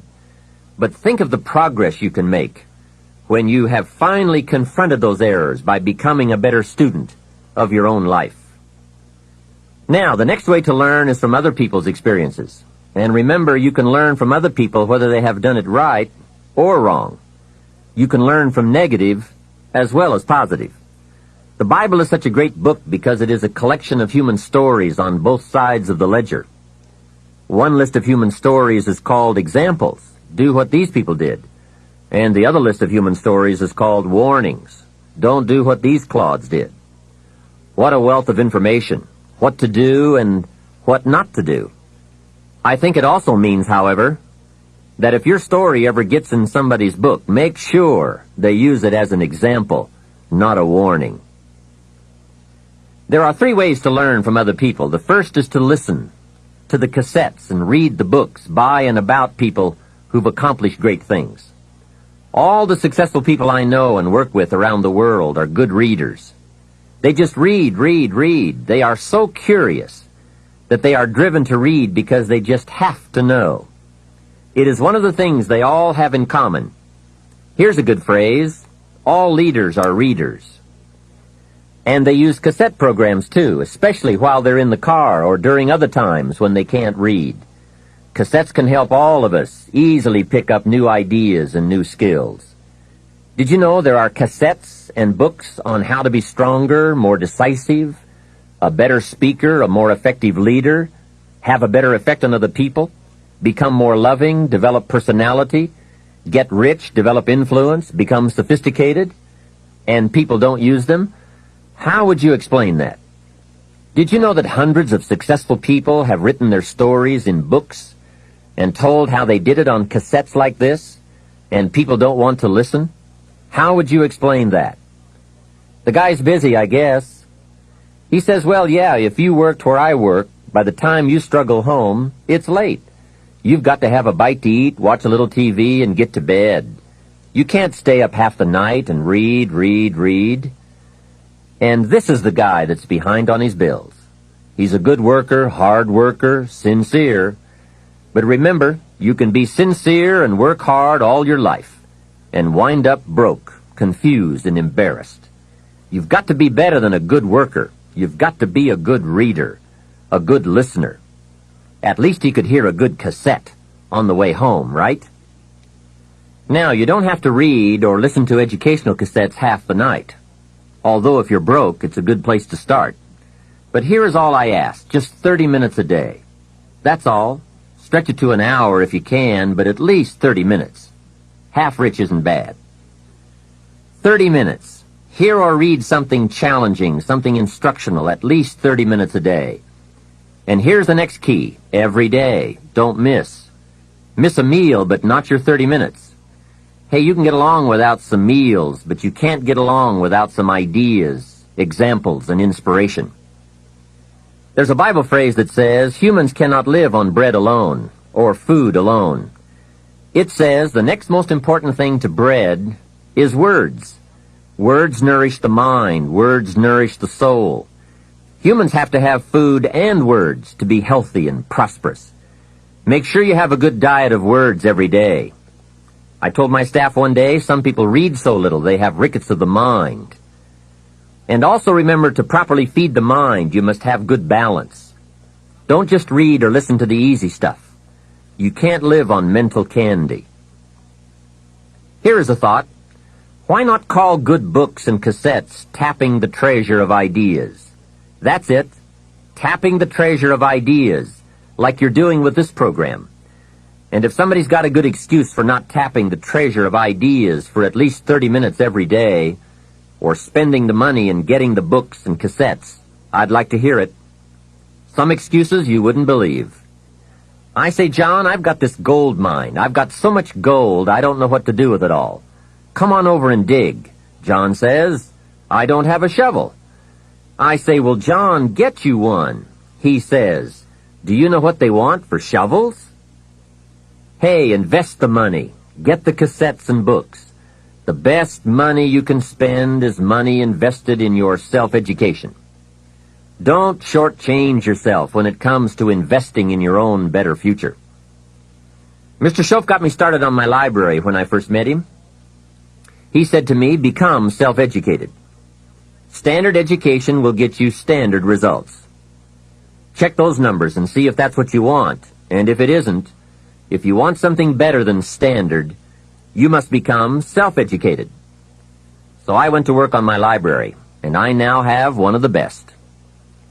Schoaf recommended a couple of books in particular to get me started. Now, I had a Bible, that's 66 books, So that was a pretty good start, and my parents saw to it that I had a good study of the Bible. But the first book Mr. Schoaf told me to get was the book Think and Grow Rich by Napoleon Hill. If you don't already have it, it's a great one to add to your library. Earl Nightingale has put it on cassette. The title should intrigue you, Think and Grow Rich. I read it several dozen times. Schoaf said repetition is the mother of skill. And if you could have seen my bank account at the time, you would have known I needed lots of that kind of repetition. Some of the ideas in that book made major changes in my life. As I look back now, the book was worth thousands, and I bought it for pennies. I learned a very valuable lesson. There can be a great deal of difference between cost and value. Before I met Mr. Schoaf, I used to ask, how much does it cost? After I met him, however, I soon learned to ask, how much is it worth? I started basing my life on worth instead of cost, and everything changed. So that was one book he recommended, Think and Grow Rich. The next book he recommended I get was a book on nutrition. Schoaf said, study nutrition. Vitality plays an important part in doing well. Some people don't do well because they don't feel well. It's not that they're not intelligent. It's that they're ill. They don't have the fire and the vitality to do well. So he really got on me about nutrition. Now, some of those health books are a bit weird, but you can separate out the weird stuff. There are cassettes on nutrition, too. Remember, don't be a follower. Be a student. Someone says, I read this book. Should I follow? And the answer is no. Read at least 2 books and make up your own mind. Don't be a follower. Be a student. So take care of yourself. There's a Bible phrase that says, many times the spirit is willing, but the body's weak. So you have to work on both. You wake up in the morning and the mind says, let's go get 'em. And the body says, I can't even get out of bed. So work on your health. A person's library of books and cassettes reveals his or her most dominant desires. It's interesting to walk into someone's house and browse through the library. What does your library say about you? So read all the books. Now here's good news. You don't have to read them all at once. Try this. 2 books a week. In 10 years is 1,000 books. If you read 1,000 books in the next 10 years, do you think they would greatly influence all the dimensions of your life? The answer is, of course. Well, here's what's exciting. It's only 2 books a week. However, I would suggest if you haven't read 2 books a week for the last 10 years, you are about 1,000 books behind. Can you imagine the incredible disadvantage it will be 10 years from now to stride into the marketplace 1,000 books behind? For some confrontations, you won't be a match. And for some opportunities, your knowledge will be too lacking. For some values, your philosophy will be too shallow. Missing skills, missing knowledge, missing insights, missing values, missing lifestyle. It could happen if you don't read the books. Remember, the book you don't read won't help. You can't read too many books, but you can read too few. Now, the next way to learn from others is to listen. Become a great listener. Get around successful people and listen. Listen to what they say, and listen to how they say it. There is something to be said for style as well as content. And never has listening to successful people been easier or less costly than it is today. With cassettes like the one you're listening to now, you can own cassette programs by and about the most successful people in any field. And you can listen to their ideas while you do something else. While driving your car, exercising, getting dressed in the morning, anytime. Listen over and over again until their ideas become your ideas, their inspiration, your inspiration. A lot of the books you're anxious to read, such as Think and Grow Rich, have been condensed and narrated on cassette. Your cassette library of great authors and ideas can be the investment with the greatest return of all. Great cassettes will do more than teach you great ideas. They'll also remind you of the important things you already know but sometimes forget. They'll lift your spirit. They'll keep your mind on what's important, on your goal and how you can achieve it. And what a modest investment for the seeds of fortune. Ideas well written, well spoken, well received, well learned, and well invested can be your driving life force for wealth and happiness. Here's another way to succeed by listening. Choose a really successful person and take him or her out to dinner and listen. Ask questions and listen. If a man is poor, he can really help himself by taking a rich person out to dinner and listening. Spend $50, $60, $80, or $100. Go for the full 9 courses. Start with the hors d'oeuvres. Ask questions. The salad takes 15 minutes. Keep the conversation going. The biggest steak in town takes 45 minutes. Keep it rolling. Ask more questions. Pour on the dessert. Stretch the meal about 2 hours. See, if you get someone successful to eat and talk for 2 hours, he or she may drop ideas in your lap that could change your life. Multiply your income by 2, by 3, by 5. But you're right. Poor people don't usually take rich people out to dinner. That's the problem. The man says if he's rich, let him buy his own dinner. I'm not coming up with any money. And besides, if you worked where I work, by the time you struggle home, it's late. You've got to have a bite to eat, watch a little TV, and get to bed. You can't spend all that time trying to find a rich man to feed. And this man's behind on his installment payments. Behind. He's a good worker, hard worker, sincere. But remember, you can work hard and be sincere all your life and wind up broke and unhappy. You've got to be better than a good worker. You've got to be a good listener. The third way to learn from others is to observe. Watch what successful people do. Here's why. Success leaves clues. Watch how the man shakes hands. People who do well do certain things over and over and over. And if you're clever, you can pick them up. Don't miss anything that could help you change your life for the better. Be a careful observer.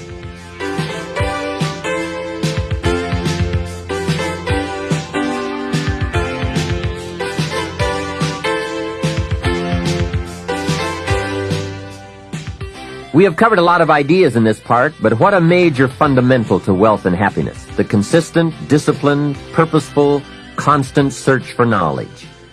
It's where the life-changing ideas are. Pursue it with high expectations. Spend the money and time and the effort. They're all investments, time, effort, and money. But the payoff is so great, it's hard to compare the cost to the reward.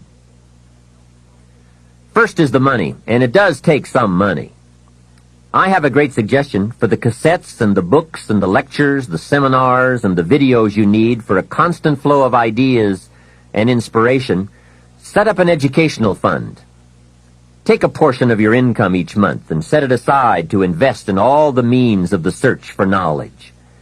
Remember, the best money spent is the money spent to cultivate the genius of your own mind and spirit. Make sure you don't spend more for accommodation than you do for education. The money, small price. The promise, unlimited potential. Next is the time. That is a valuable expenditure. I understand that. To ask people for their money, that's one thing, but to ask them for their time, that's a major request. But I don't know any shortcuts to this. It takes time, precious time.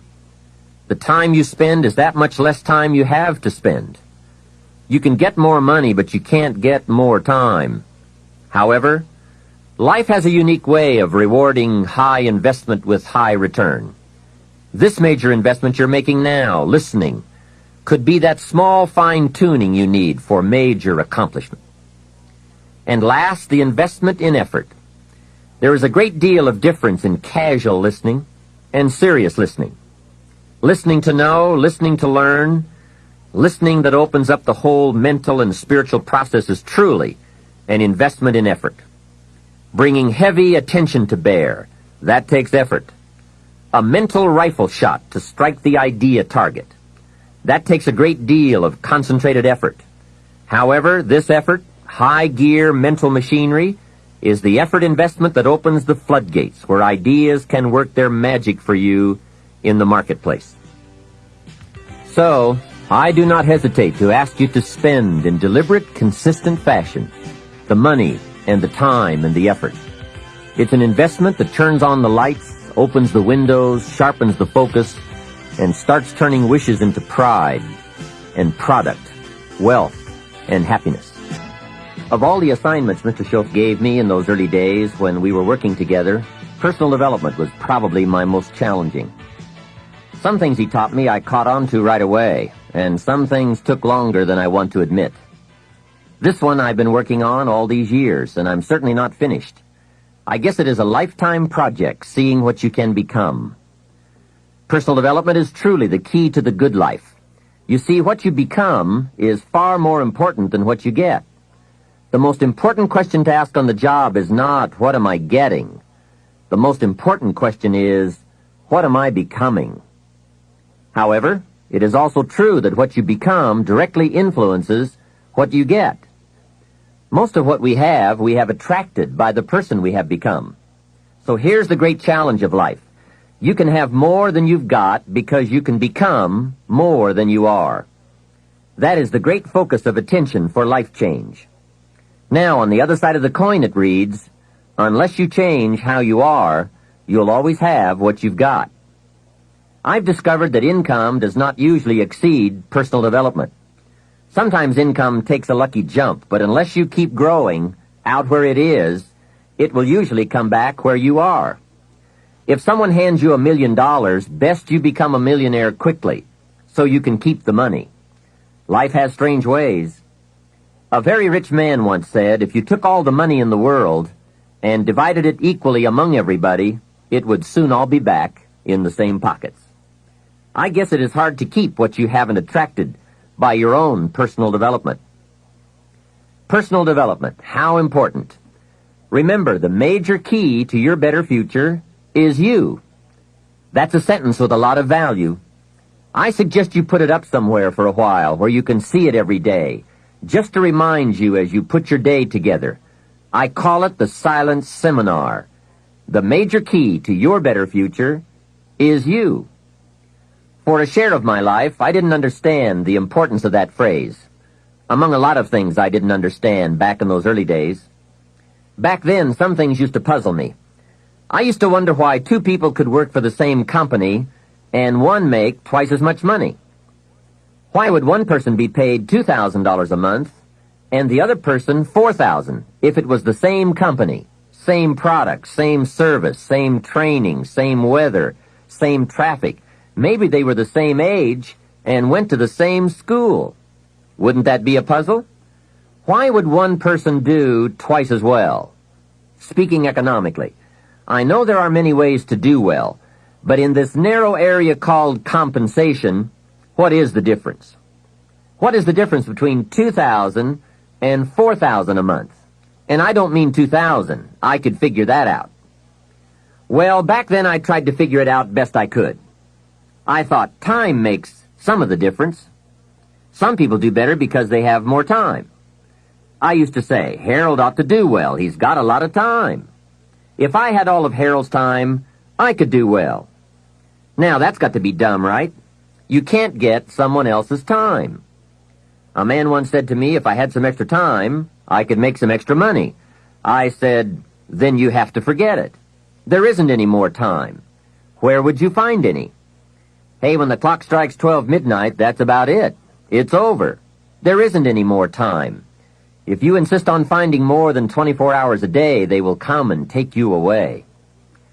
So if we can't get more time, what could we get that would make the difference in economic results? And the answer is value. Value makes the difference. You can't get more time, but you can become more valuable. So value makes a major difference in how much money you earn. Now, here's a primary lesson in economics. We get paid for value. Bringing value to the marketplace is how we get paid. Whether you work on a job or whether you bring goods and services, we get paid for the value. Now, I know it takes time to bring value to the marketplace, but you don't get paid for the time. You get paid for the value. Mistakenly, the man says, I'm getting $20 an hour. And the correction is, no, not for the hour. If that was true, you could just stay home and have them send you your money. No, you don't get paid for an hour. You get paid for the value you put in an hour. An hour is simply a convenient way to measure the value. So one of the important questions to ask is it possible to become twice as valuable and make twice as much money in the same time? Could you become 3 times as valuable and make 3 times as much money in the same time? And the answer is, of course. Yes, you can become more valuable if, and it's always if, right? Life is known as the big if. Harry Truman once said, life is iffy. How true. And here's the big if we are going to consider. It's possible to earn 2 or 3 or more times as much money in the same amount of time if you go to work primarily on yourself. And that's what we're considering in this session. Learning to work primarily on ourselves. Mr. Schoaf put it to me this way when I first met him. He said, Mr. Rohn, if you wish to be wealthy and happy, learn this lesson well. He said, learn to work harder on yourself than you do on your job. When he said that, I suddenly understood why I was broke. I was a hard worker on my job. If anyone would have asked me at age 25, Mr. Rohn, are you a hard worker? I would have said, yes, I'm a hard worker. Check my record. And that was true. I was a hard worker. But see, that was my problem. I was working hard on my job, but I wasn't working hard on myself. And that was the main reason for my lack of progress. See, it's easy to get faked out. The man says, I've got 10 years of experience. I don't know why I'm not doing better. What he doesn't understand is that he probably has 1 year of experience repeated 10 times. He grew pretty well that first year, and then he just did that first year 9 more times. He didn't keep growing. Some people look for more money, but they look for it in the wrong direction. The man says, I need more money. I'm going to go to work on my boss. Hey, I found out bosses are notorious. They don't play fast and loose with the company till. I've never seen a boss get excited and triple somebody's wages. They don't behave in such an irrational manner. So that's not it. Some people say, I'll strike for more. Well, the problem with that is, once you start, you'll always have to strike. And I'll tell you what you get by demand. Little bitty pieces. Barely enough. And now inflation beats that approach, right? Inflation will usually equal or exceed a small wage increase, especially after taxes. Forget the little increases that just let you get by. Hey, you can get by with a crust of bread and a pair of shoes. But in this program, we are talking big success, not just getting by. The guy in sales says, I know what I'll do. I'll get me some of those sales books that teach the tricky sales. I'll put it on my prospects, dazzle them with my sales footwork, grab their money before they know what's happened. Well, you can try that, but my experience shows you wind up at the bottom of the economic ladder, not the top.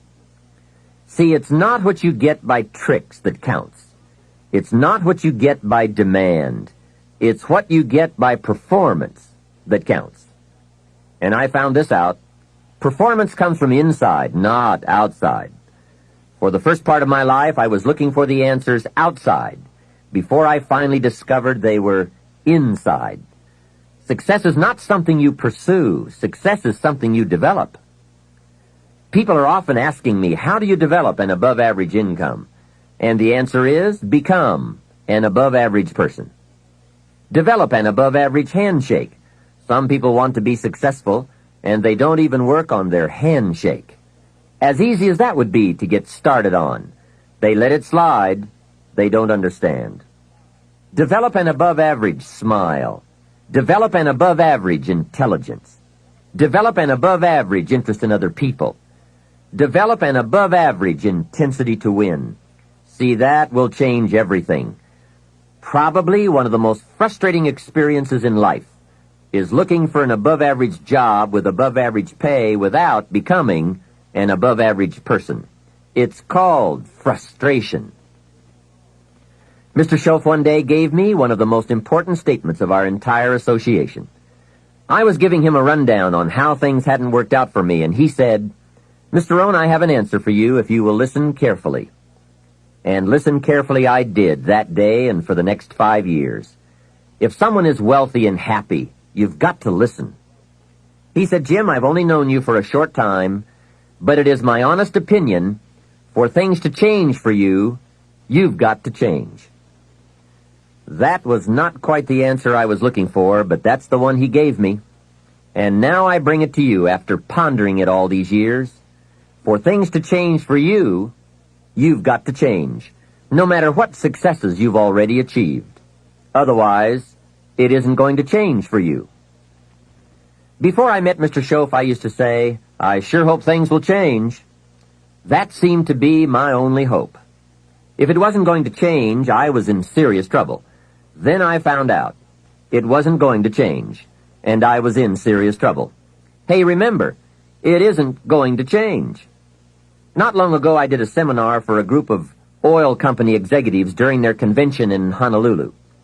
Sitting around this conference table, one of them asked, "Mr. Rohn, you know some important people around the world. What do you think the next 10 years are going to be like?" I said, "Gentlemen, I do know the right people. I can tell you." So they all listened very carefully. I said, "Gentlemen, based on the people I know, and from the best of my own experience, I've concluded that in the coming 10 years, it's going to be about like it's always been." Aren't you glad you're listening? I don't share that with just everybody. Now, I said that to make a point, but I also said it because it's accurate. It's going to be about like it's always been. The tide comes in, and then what? It goes out. For 6,500 years that we know of, called recorded history, and probably long before that. So it's not likely to change. It gets light, and then what? It turns dark for 6,000 years. We are not to be startled by that now. If the sun goes down and the man says, "What's happened? What's happened?" Surely he just got here, I guess. Hey, it always goes down about this time of day. In rotation, the next season after fall is winter. And pray tell, how often does winter follow fall? Every time, without fail, for 6,000 years that we know of. Now, some winters are long and some are short. Some are difficult and some are easy. But they always come right after fall. It isn't going to change. Sometimes you can figure it out, sometimes there's no way to figure it out.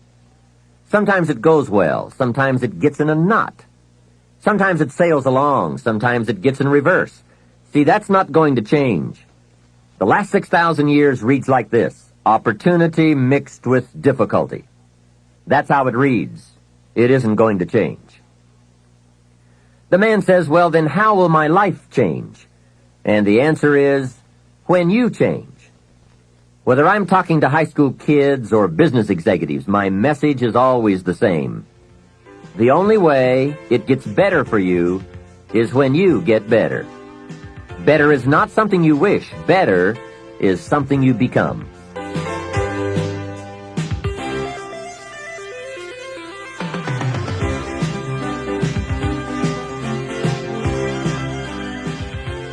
Let me take some time now and give you what I think are the 4 major lessons in life to learn. 4 major lessons. It is so important to study the majors. Have you ever noticed that some people don't do well because they major in minor things? Whatever you do, check at the end of the week, the end of the year, and make sure you're not spending major time on minor things. Otherwise, you will wind up with a below-average life. Now, before I get to the 4 major lessons, here are 2 phrases to consider. First, life and business are like the changing seasons. That's one of the best ways to illustrate life. It's like the seasons that change. Frank Sinatra sings, "Life is like the seasons." Here's the second phrase. You cannot change the seasons, but you can change yourself. Now, with those two key phrases in mind, here are the 4 major lessons in life to learn. The first is, learn how to handle the winters. They come right after fall, with regularity. Some are long, some are short. Some are difficult, some are easy. But they always come right after fall. Remember, it isn't going to change. Now, there are all kinds of winters, right? The winter when you can't figure it out. The winter when it all goes smash. Wintertime, we call it the winters of your life. One writer called it the winter of discontent. The winter when it turns upside down, when it all goes wrong. There are economic winters, social winters, personal winters, when your heart is smashed into 1,000 pieces. Wintertime, disappointments. Disappointment is common to us all. So learn how to handle the winters. You must learn how to handle the nights. They come right after days. You must learn how to handle difficulty. It always comes after opportunity. You must learn to handle recessions. They come right after expansions. It isn't going to change. So the big question is, what do you do about the winters? Well, you can't get rid of January simply by tearing it off the calendar. But here's what you can do. You can get stronger, you can get wiser, and you can get better. Make a note of that trio of words: stronger, wiser, better. See, the winters won't change, but you can. Before I understood this, when it was winter, I used to wish it was summer. I didn't understand. When it was difficult, I used to wish it was easy. I didn't know. Then Mr. Schoaf gave me the answer from a part of his very unique philosophy when he said, "Don't wish it was easier, wish you were better." Here's the second major lesson in life to learn. Learn how to take advantage of the spring. Spring is called opportunity, and uniquely enough, spring follows winter. And pray tell, how often? Is it reliable? Can you count on it? Well, 6,000 years that we know of, that's pretty reliable. And what a great place for spring right after winter. If you were going to put it somewhere, that would be the place to put it. God is a genius. Hey, days follow nights. Isn't that terrific? Opportunity follows difficulty. Expansion follows recession. And all with regularity. You can count on it. However, make a special note of the 2 words, take advantage. That is what we must learn to do, take advantage. Just because spring comes is no sign you're going to look good in the fall. You must do something with it. In fact, everyone has to get good at one of 2 things, planting in the spring or begging in the fall. So take advantage of the day, take advantage of the opportunity, and read every book you can get your hands on to learn how to take advantage of the spring. And one more thought, get busy quickly on your springs, your opportunities. There are just a handful of springs that have been handed to each of us. Life is brief even at the longest. The Beatles wrote, "Life is so short." And for John Lennon on the streets of New York, it was extra short. But it is short. Elton John sings, "She lived her life like a candle in the wind." Life is fragile. Life is brief. Whatever you're going to do with your life, get at it. Don't just let the seasons pass.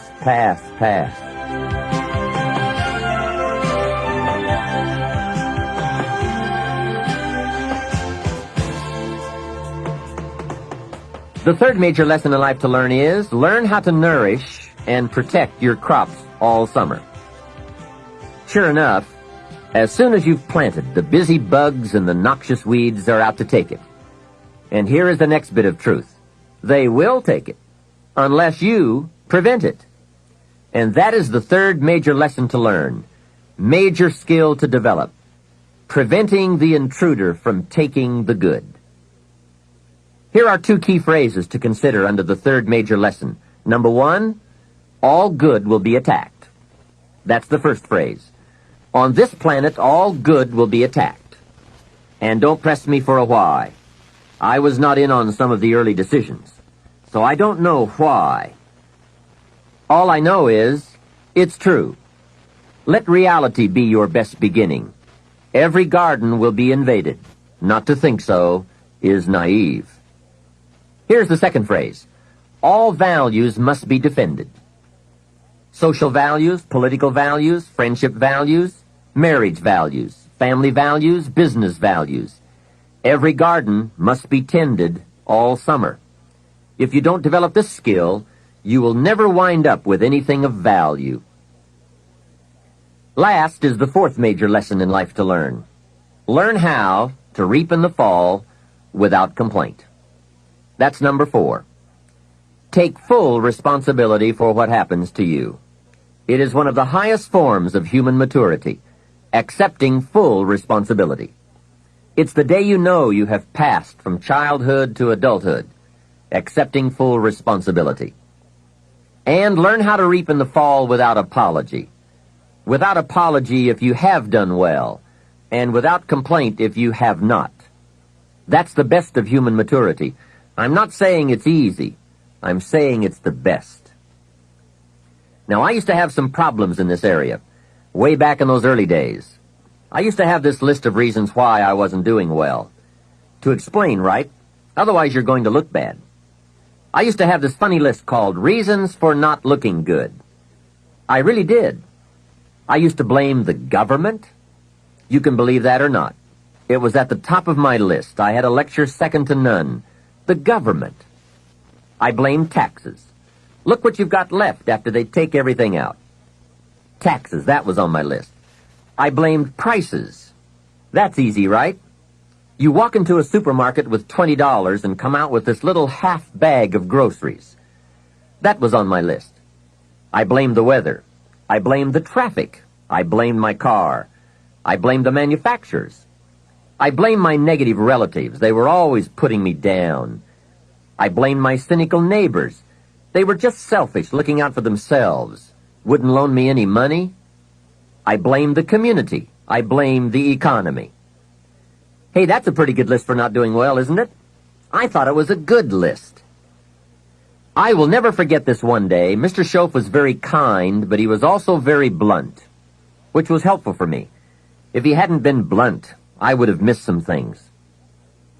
On this particular day, with a kind of question mark look on his face, he said, "Jim, just out of curiosity, tell me how come you haven't done well up until now?" Excellent question, right? Well, so I wouldn't look too bad, I decided to go through my list. How I ever had the nerve to do that, I don't know, but I did. I went through the whole list. The government, taxes, prices, everything. He was very patient, and let me go through it all. When I finished, he looked over my list very carefully and said, "Mr. Rohn, big problem with your list. You aren't on it." How brilliant. And how true. When I went to work for him a few months later, I learned very quickly to tear up my list of reasons for not looking good and threw it away. And then I got a fresh piece of paper, and I put one word on it. Me. There's a Black Heritage spiritual that says, "It's not my mother nor my father, nor my brother nor my sister, but it's me, O Lord, standing in the need of prayer." See, I used to blame everything outside for my lack of progress, until I found the problem was inside. For a big share of my life, I kept looking for the answers to do well outside, and I found out the answers were inside. Success is not something you pursue. Success is something you become. You see, it's not what happens that determines the quality or the quantity of your life. It's not what happens. And the reason is because what happens to about everybody. The sun went down on all of us last night. A common event. And I found out the same things can happen to two different people, but one gets rich and the other stays poor. Why is that? It's because it's not what happens, but rather it's what you do about it. That is an important phrase for your written and mental notes. It's not what happens. It's what you do that makes the difference in how your life works out. What happens is about the same for everybody. It's what people do that makes the difference. Anything can happen, right? I've heard all of the stories. Hey, I've been one of the stories. We could all tell stories for days on end. Anything can happen. Have you heard of Murphy's Laws? Surely you have. Murph had these laws. One of the laws was, if anything can go wrong, it will. That's one of Murphy's laws. Anything can happen. I've fallen out of the sky so many times, once to the tune of a couple of million. Devastating. Took me a while to get over that one. Now, it wasn't all that much, but it was all I had. That's much, right? When it's all you've got. If you've got 3 and 2 go and you've got 1 left, you aren't looking that bad, but when it all goes. I'm sure you've had that kind of experience. Of course, a long time ago, when you ran out of money and got to 0, you were all through. Heck, now you can whistle right on by 0, right?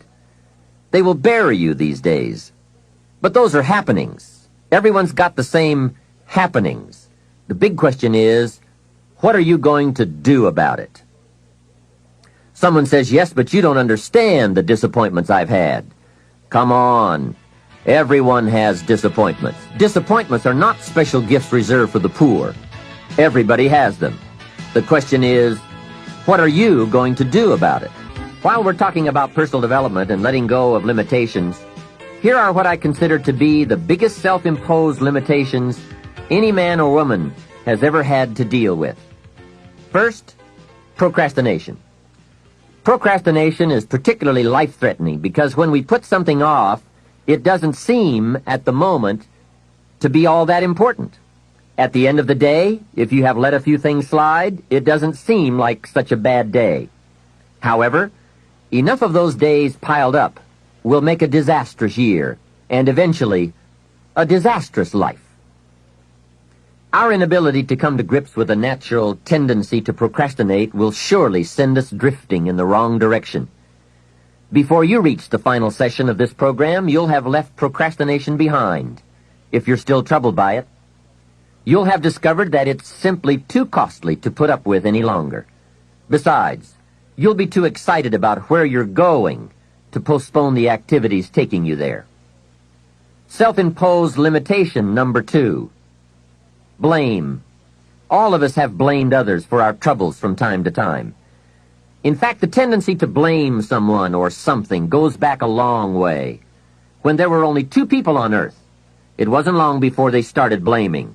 The man said, "It was the woman. She got me into this." And the woman blamed the serpent. Blame seems to be one of those negative tendencies that just comes naturally. The ego striving to defend itself. Remember the list I came up with to explain why I wasn't doing well? One of the items that was high on my list was prices. I told Mr. Schoaf that my problem was everything costs too much. However, he soon set me straight on that by saying, "Mr. Rohn, that is not the problem. Let me tell you the real problem. You can't afford it. It's not it. If you keep dealing in it's, you will always be broke, unhappy, and disillusioned because you will never have enough. Don't deal in it's. Deal in you."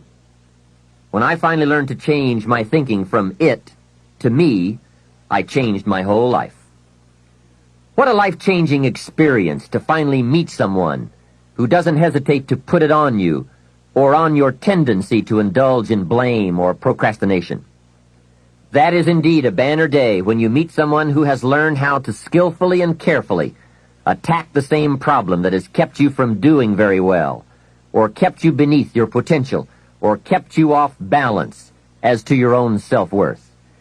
It is so easy to mistake appearances for reality, to confuse the symptom with the real cause.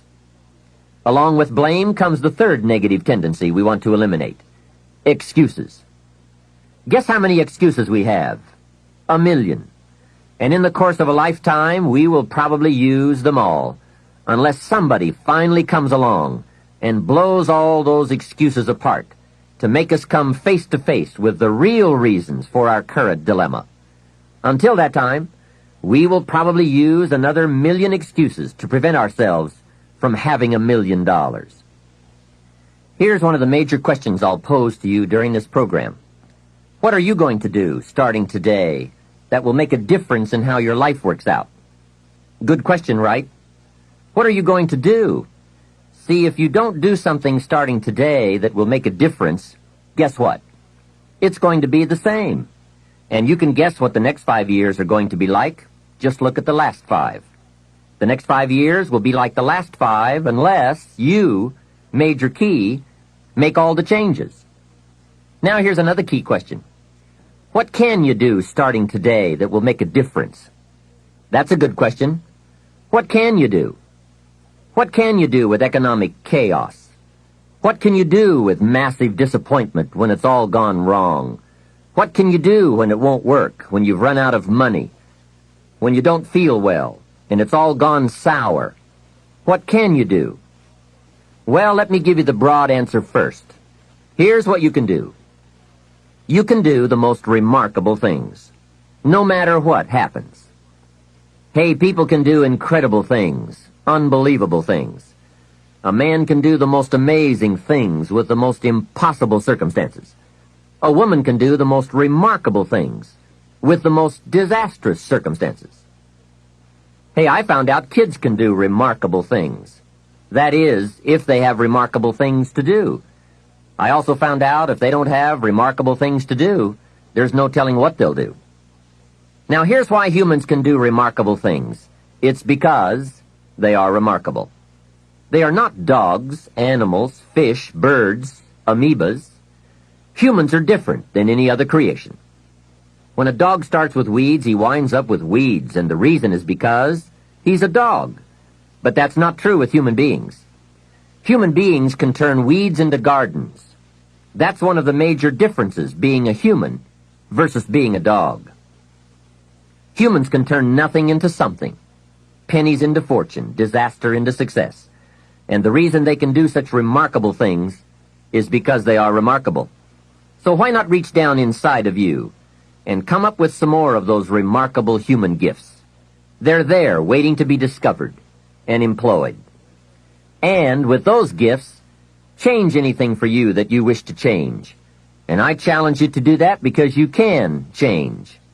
If you don't like how it is for you, change it. If it isn't enough, change it. If it doesn't suit you, change it. If it doesn't please you, change it. And I challenge you to do all that because you can change. See, you don't ever have to be the same after today, only by choice. If you don't like your present address, change it. You're not a tree. Now for the process of change, just a philosophical pronouncement won't do. It takes more than that. And it takes more than enthusiasm. I know we are hearing a lot about enthusiasm these days. We're still hearing the old cliche of the 30s, to be enthusiastic, you must act enthusiastic. But see, that won't help. I'm sorry. Hey, after you have leaped about, there are some things you've got to do, or it isn't going to change for you. You can get all excited about lifting 200 pounds until you get to the gym. Then you need a new excitement. And the new excitement is discipline. Discipline, the major step to human progress. If there is one thing to get excited about, this is it. Get excited about your ability to make yourself do the necessary things to get a desired result. That's true excitement, not just optimistic panic. True excitement. Hey, what could you do starting today that would make a big difference in your life? Answer, no telling. What will some people do starting today? That's what's disappointing. It's not what we can do that's in question. What we can do is fantastic. What we can do is unbelievable. What we can do, it's what we settle for that's disappointing. Remember, the major question to ask on the job is not, what are you getting? The major question to ask is, what are you becoming? What we become is what leads to all the good things. And the habits we form, habits of mind, attitude, and behavior, are a dominant part of what we are becoming. Now, I understand as well as anyone that forming new habits doesn't come easy. But new habits will come when we change. It is usually not in one cataclysmic explosion, but rather by changing small pieces and parts at a time. I think that's how most of us change. We just keep nudging ourselves in the right direction, forming one or two new habits at a time, little by little, until finally we've made the turn. And this is where the good life comes from, those personal changes. There's nothing you can do with the seasons, but there's everything you can do with yourself. Don't wish for the winters to change. Wish for your own attitude, strength, and capabilities to change in order to handle the winters. Really making personal changes calls for 10% inspiration and 90% perspiration. Wishing we could change is a beginning, but now wish must be translated into activity, and inspiration and affirmation must lead to discipline. We can affirm that we are going to change, but we must now form new habits and develop new disciplines for the affirmation to come true. Make sure your activities are not going in the opposite direction of your affirmation. Make sure your daily thoughts and activities take you in the direction of your affirmation.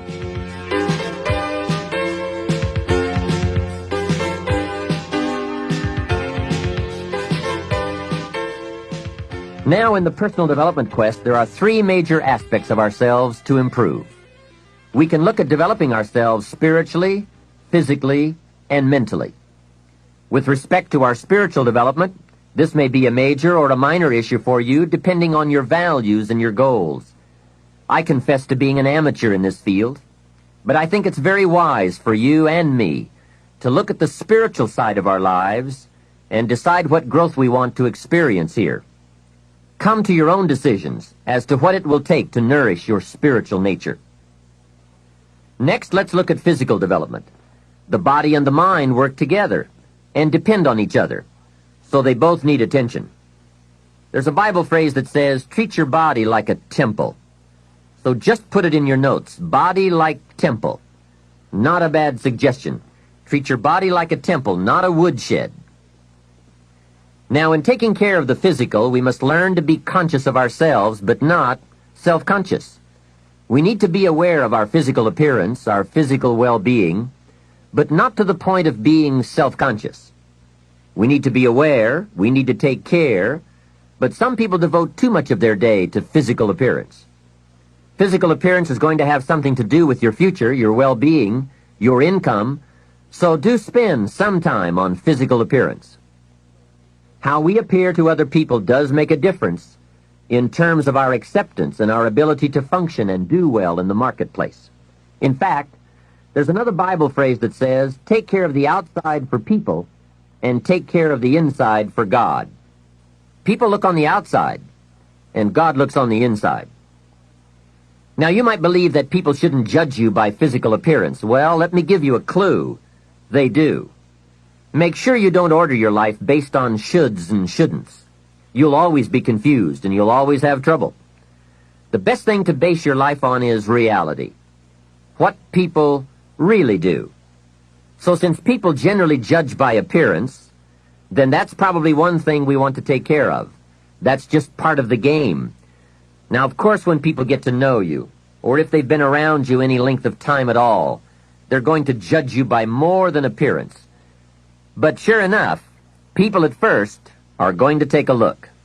So taking care of yourself in personal appearance is a consideration. Now, physical development also includes your good health and your well-being. You've got to spend some time on that so that you feel good in the marketplace.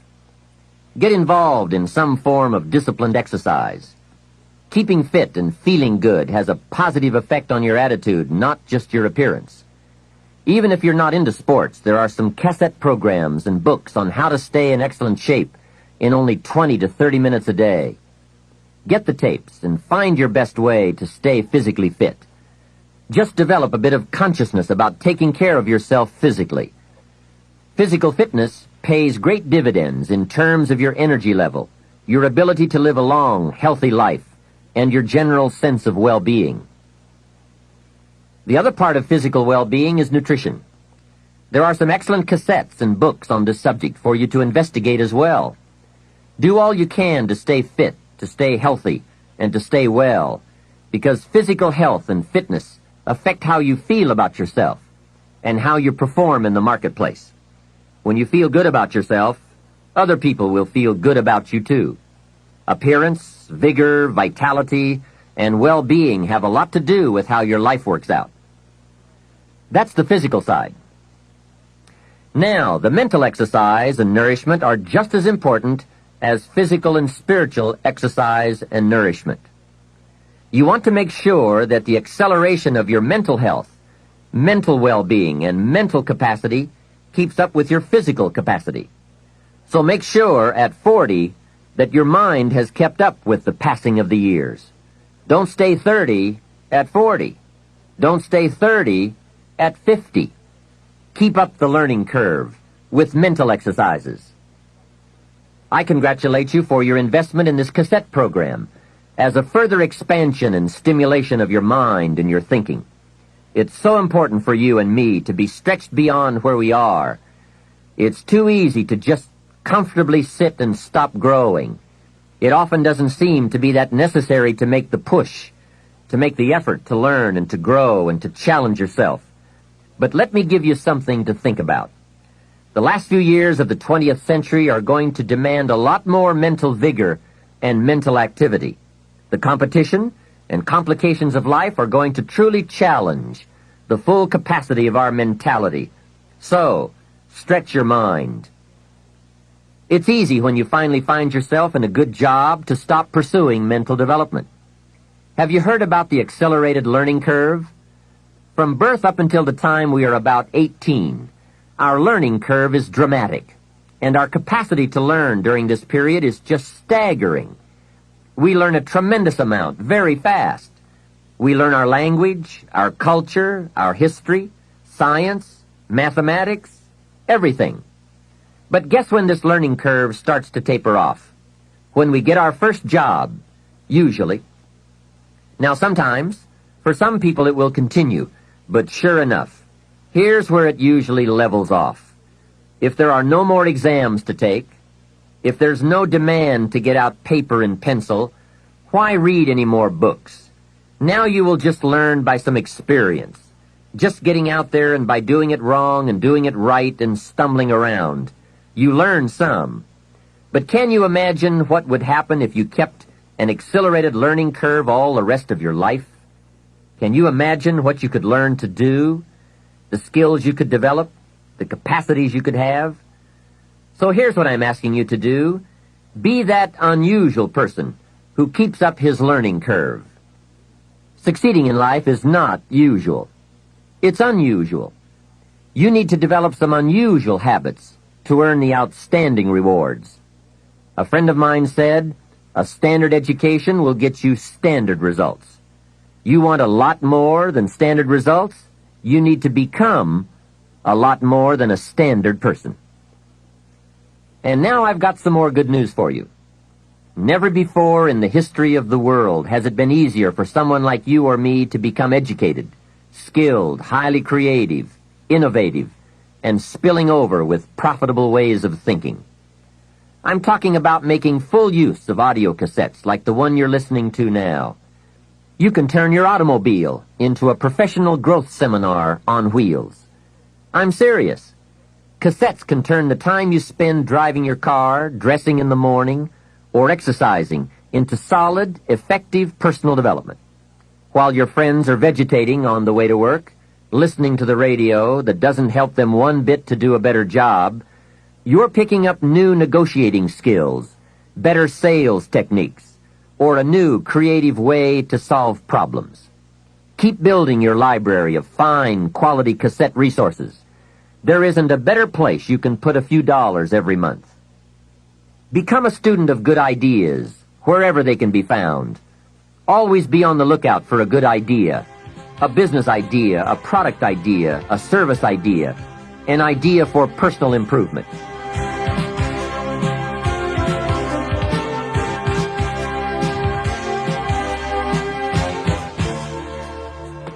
Now, since forming these new habits of personal growth will require some discipline in the beginning, let me give you a key to discipline.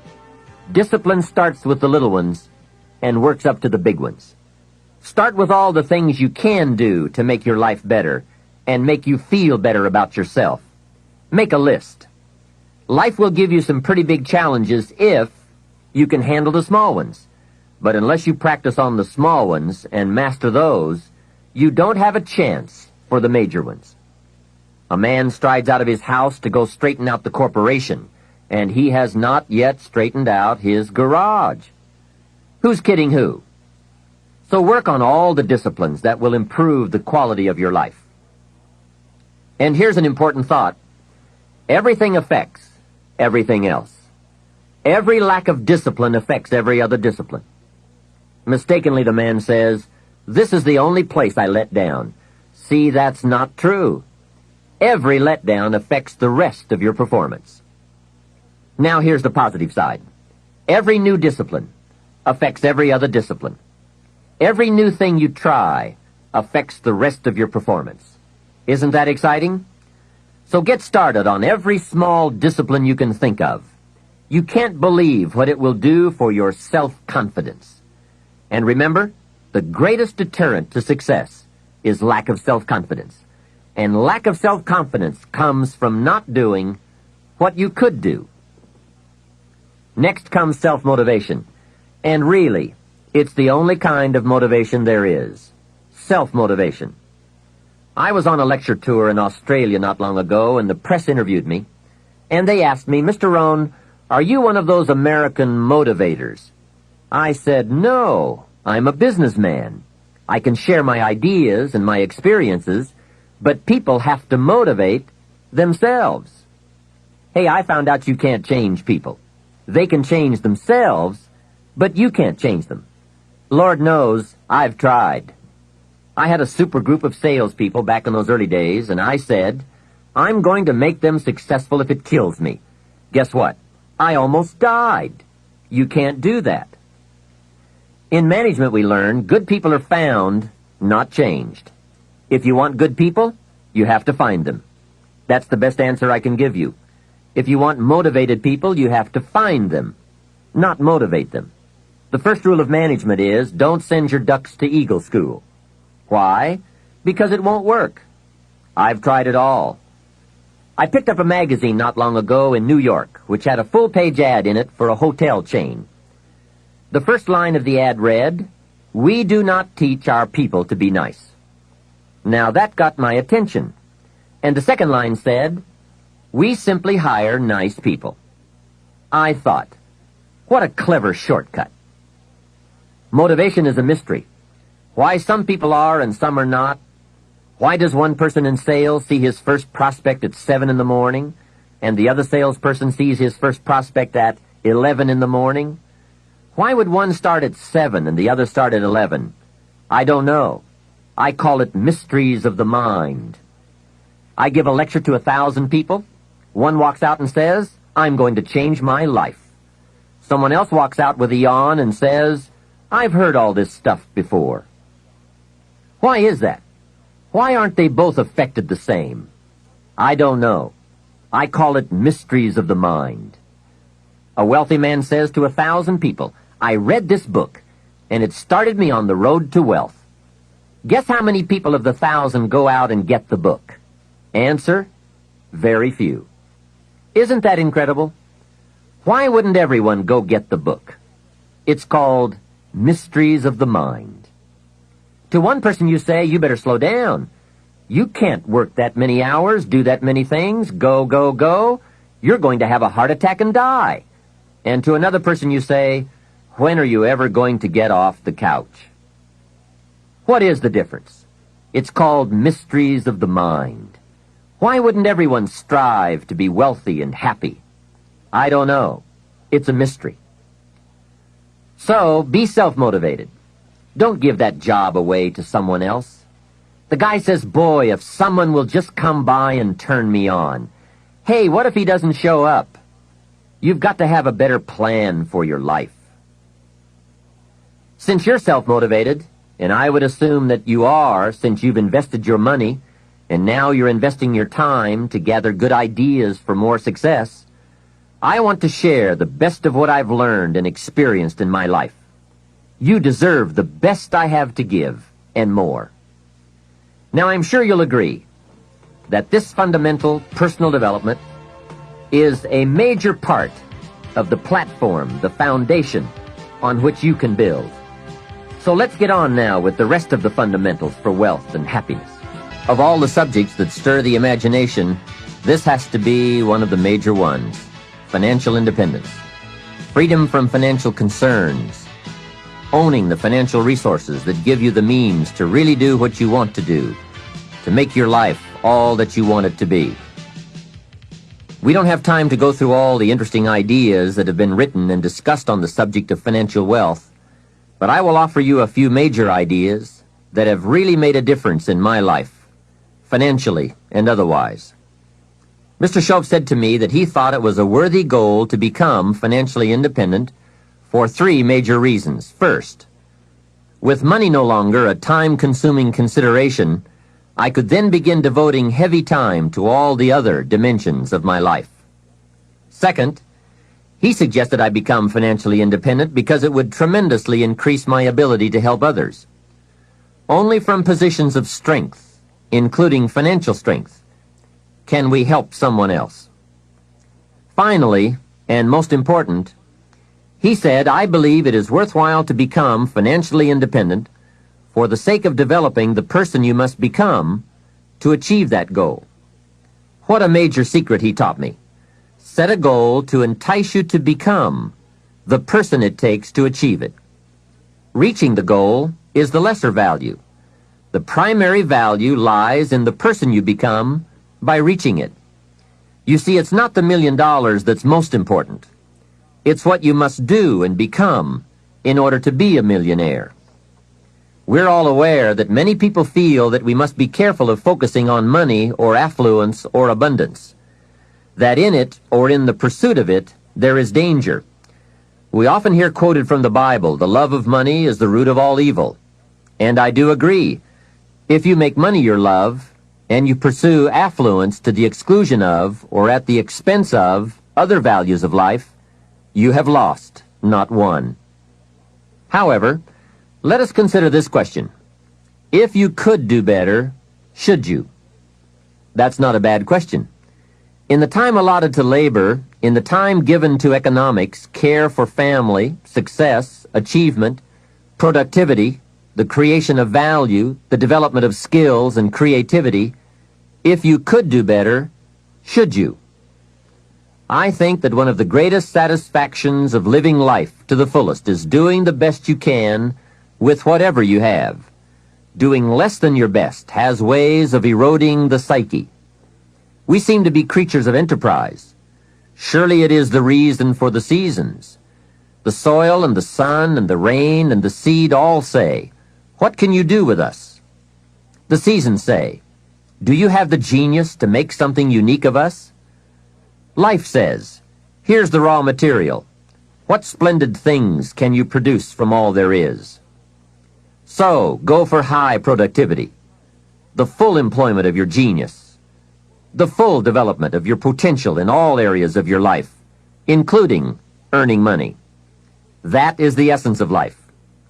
Truly sophisticated people know it isn't the amount that counts. It's doing all that you can with all you've got that counts. With that background, let me recommend a book for you to read. The title is The Richest Man in Babylon by George Clason. Perhaps you've already read it. I would suggest that you read it again.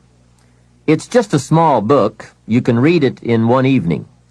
I call it the appetizer for the full discourse on the subject of financial independence.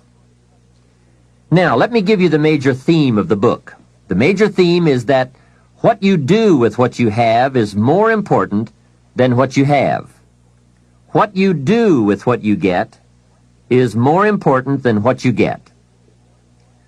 What we do with what we have says so much about us.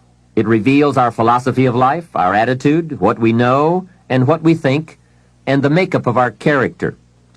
It is a reflection of what is going on inside of our head and within our value system and decision-making process. It also reveals our ability to weigh and to perceive. The outer is always a reflection of the inner. It is an indication, a reading, a revealing. It speaks, it tells, it shows. Remember that key phrase I gave you earlier? Everything is symptomatic of something, and it is symptomatic of something right or something wrong. It is a wise policy not to ignore the symptoms, for they can be early signs of a poor choice of philosophy, or a sign that something important is being misread, misunderstood, miscalculated. So of all places, take a look here. What you are doing with your money says something about you. Now, what you're doing may be okay. All I'm suggesting is that you take a look. Let me give you some of the details of a good financial plan as suggested by Clayson's book. First, a very broad but important statement. Learn to live on 70% of your net income. Net meaning the money you have left after paying your taxes. And before we go any further, let us consider that most important part of our personal, social, and economic life. We must all in our lifetime, whether we are young or old, understand the necessity and the practice of paying taxes. We have to teach our children as soon as they have any money at all from any source that if they spend it for anything, they immediately become what we call a consumer. And all consumers of goods and services, no matter how young, have to pay taxes. In California, where I live, if a child is only 10 years old and goes to the store to buy something that costs $1, the proprietor asks him for an extra 6 cents. The child may look at the price tag and say to the proprietor, "But it says $1. What's the 6 cents for?" And what a great time to teach the necessity for everybody to pay taxes, even at age 10. So a full explanation is due. If you're going to take 6 cents off a kid, you've got to tell him where it goes. After all, it is his 6 cents. He could well ask the proprietor, "Do you keep it?" The proprietor, of course, would explain that it's for taxes, that he doesn't get to keep it, that he merely collects it. The next obvious questions are, who gets it? And what is it used for? And with these very intelligent questions come some very important answers. To the child we explain, since we all have decided to live together, we call ourselves a society. And for that society to function, there are some things we cannot individually do for ourselves. We cannot each build a piece of the street. The machinery would be too expensive, and it would take too long to learn how to use it and then to do it. So we have a government, and government is people we have put to work doing those things for us as a community that we cannot do for ourselves. The streets, the sidewalks, the police, all of this must be paid for. So we have agreed to take some of the money when all of us buy something and give it to the government so that it can do things for us. This is such an important subject. Kids have to learn it. We all have to learn it. We then move up to federal taxes and all that those tax dollars are meant to do. Here's a pretty good way to explain federal taxes. I call paying taxes the care and feeding of the goose that lays the golden eggs. It is so very important to feed the goose, not abuse the goose, not tear off a wing of the goose, but to feed and care for it. You might say, well, yes, but the goose eats too much. Hey, that's probably true. But remember, just about every appetite eats too much. Don't we all eat too much? Let not one appetite accuse another. If you step on the scales and you're 10 pounds heavy, you've got to say, yes, me and the government are about 10 pounds heavy. Looks like we both eat too much. Remember, every appetite must be disciplined. Yours, mine, and the government's. We could all use a diet. Mr. Schultz did give me a very great service when he taught me how to be a happy taxpayer. Now, I must admit it took a while, but I did finally become a happy taxpayer. Part of it was understanding what tax dollars were for, and that it is right for everyone to pay his fair share. I finally decided I didn't mind picking up my share of the tab for the radar. It's so necessary for our safety as a country to keep the international bullies away. Some people say, why bother with all that expensive equipment? After all, they won't come over here. Obviously, they haven't read their history books. Someone else says, I'm not picking up any part of the radar. Well, then I would suggest you go where they don't have any radar.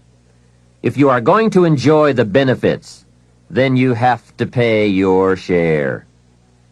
Jesus, the master teacher, gave some very clear advice one day when he said, pay Caesar first. Caesar meaning the government and taxes. Hey, that's pretty clear. Pay Caesar first. And for some unique reason, he didn't see fit to criticize Caesar. He just said, pay.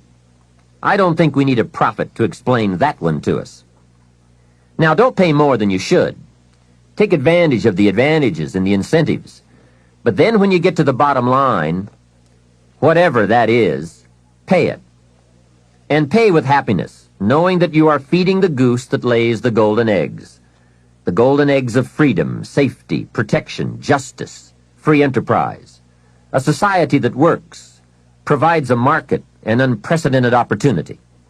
Freedom of speech, freedom of religion, education for our children. This is the most powerful nation on earth, and it provides us with the greatest chance to create a unique life. Some goose, some eggs. And remember, everyone should pay. Dignity demands that we all contribute no matter how small the amount. Everyone should pay. Even the federal tax bill, in my opinion. If only $1 a year, that's okay. Just so you can say with dignity, I pay my fair share. A classic example. An ancient Bible story says Jesus and his disciples were watching people come by and contribute to the treasury. Some came by and gave large amounts. Some gave average amounts. And some gave modest amounts. The story then continues. A little lady came along and put 2 pennies in the treasury. Jesus said to his disciples, look at that. The lady and the 2 pennies. They said, 2 pennies? You give us this example out of all who made a contribution? 2 pennies? He said, you don't understand. She gave more than anyone else. They said, 2 pennies? More than anyone else? Some have given fortunes. He said, you don't understand. Her 2 pennies represented, I'm sure, more of what she had than the large amounts represented of what their givers had. So she gave the most. How remarkable. But let's continue the story. Sometimes what is not said or reported is also a valuable part of the story. Consider what Jesus did not do.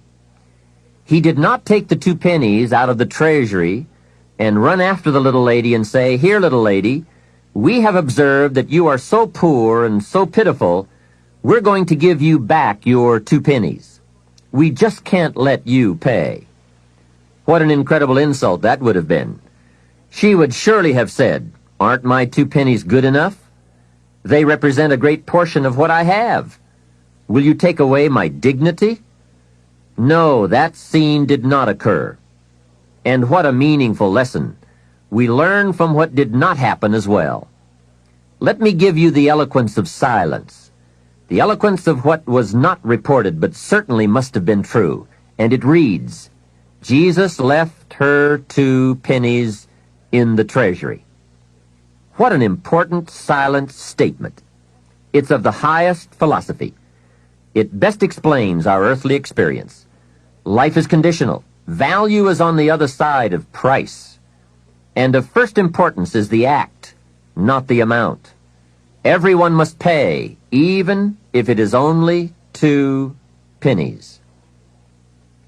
Now, after taxes, and I said all that to get to this, learn to live on 70%. The reason it's 70 is because you're going to be doing some very special things with the 30%. So what's left, 70%, is yours to spend. Now let's talk about the all-important subject of how you allocate the 30%. I remember one day saying to Mr. Schoaf, if I had more money, I would have a better plan. He said to me, Mr. Rohn, I would suggest that if you had a better plan, you would have more money. So it's not the amount that counts, it's the plan that counts. It's not what you allocate, it's how you allocate it. Here's the first part of the allocation process. Of the 30% you're not spending, 10% should go to charity, giving back part of what you have taken out to help those who cannot help themselves. I think that's a good percentage. Now, you can pick your own percentage. It's your life, and it's your plan. But giving your money to a church or to an institution is a good idea. More often than not, they can find the people who are in need. But whether you administer it yourself or give it to an institution to distribute, 10% should be given to charity. And by the way, the best time to teach this allocation process is when a child gets his first dollar. Take him on a visual tour. There's nothing better than visual to illustrate what you're trying to teach. Take him to where some very unfortunate people live who cannot take care of themselves. Kids have big hearts. If they see the problem, they won't have any trouble giving a dime out of every dollar. And one more thing. The time to start this is when the amounts are small. It's pretty easy to flip a dime out of a dollar, and it's a little more difficult to give away 100,000 out of 1,000,000. You say, oh, if I had 1,000,000, I'd give 100,000. I'm not so sure. That's a lot of money. Best we start you early, so you will have the habit before the big money comes your way. Now, here is what to do with the next 10%. Set aside 10% for capital you manage. That is, capital you find ways to utilize. Do some buying and selling yourself. Buy something, fix it, and sell it. Engage in commerce, even if it's only a part-time venture. Your home is a major capital project. In my opinion, we should all engage in capitalism in this country. Here, we believe capital belongs in the hands of the people. Communism teaches that capital belongs in the hands of the state. That's a great difference in ideology. I guess communism feels that humans are too dumb and stupid to know what to do with capital, so it should all be given to the state. Let the state run everything, and let the people meekly show up for their work assignments. In our country, we believe the genius to know what to do with capital resides in the populace, the people, the genius to come up with ideas for goods and services brought to the marketplace. It has built a dynamic enterprise known as capitalism and has created opportunities in abundance. And again, remember this thought. The best time to teach capitalism is when a child is old enough to be stimulated by ideas for goods and services. Kids learn the concept of performing services in exchange for capital early, right? They mow the lawn, help in the house, earn an allowance. But take it a step beyond that, as soon as possible. They will pick it up fast. Kids ought to have 2 bicycles, one to ride and one to rent. It doesn't take much to be in business. It doesn't take $1 million. And the same business principles apply whether it is a bicycle business or General Motors. Show kids how to buy a bottle of soap for $2 and sell it for $3. Right in the neighborhood. It's called capitalism in action. Profits, products, and services brought to the marketplace. It is most exciting once you understand the mechanics and the dynamics. It's the stuff of which fortunes are made. And teach kids the advantage of being kids. Some people will buy from you just because you're little. So you must get on with it. You won't be little forever. So Johnny goes a few doors down from your home in the neighborhood and knocks on a door. Mrs. Jones answers, and Johnny says, Mrs. Jones, I have this bottle of soap. It is the best there is.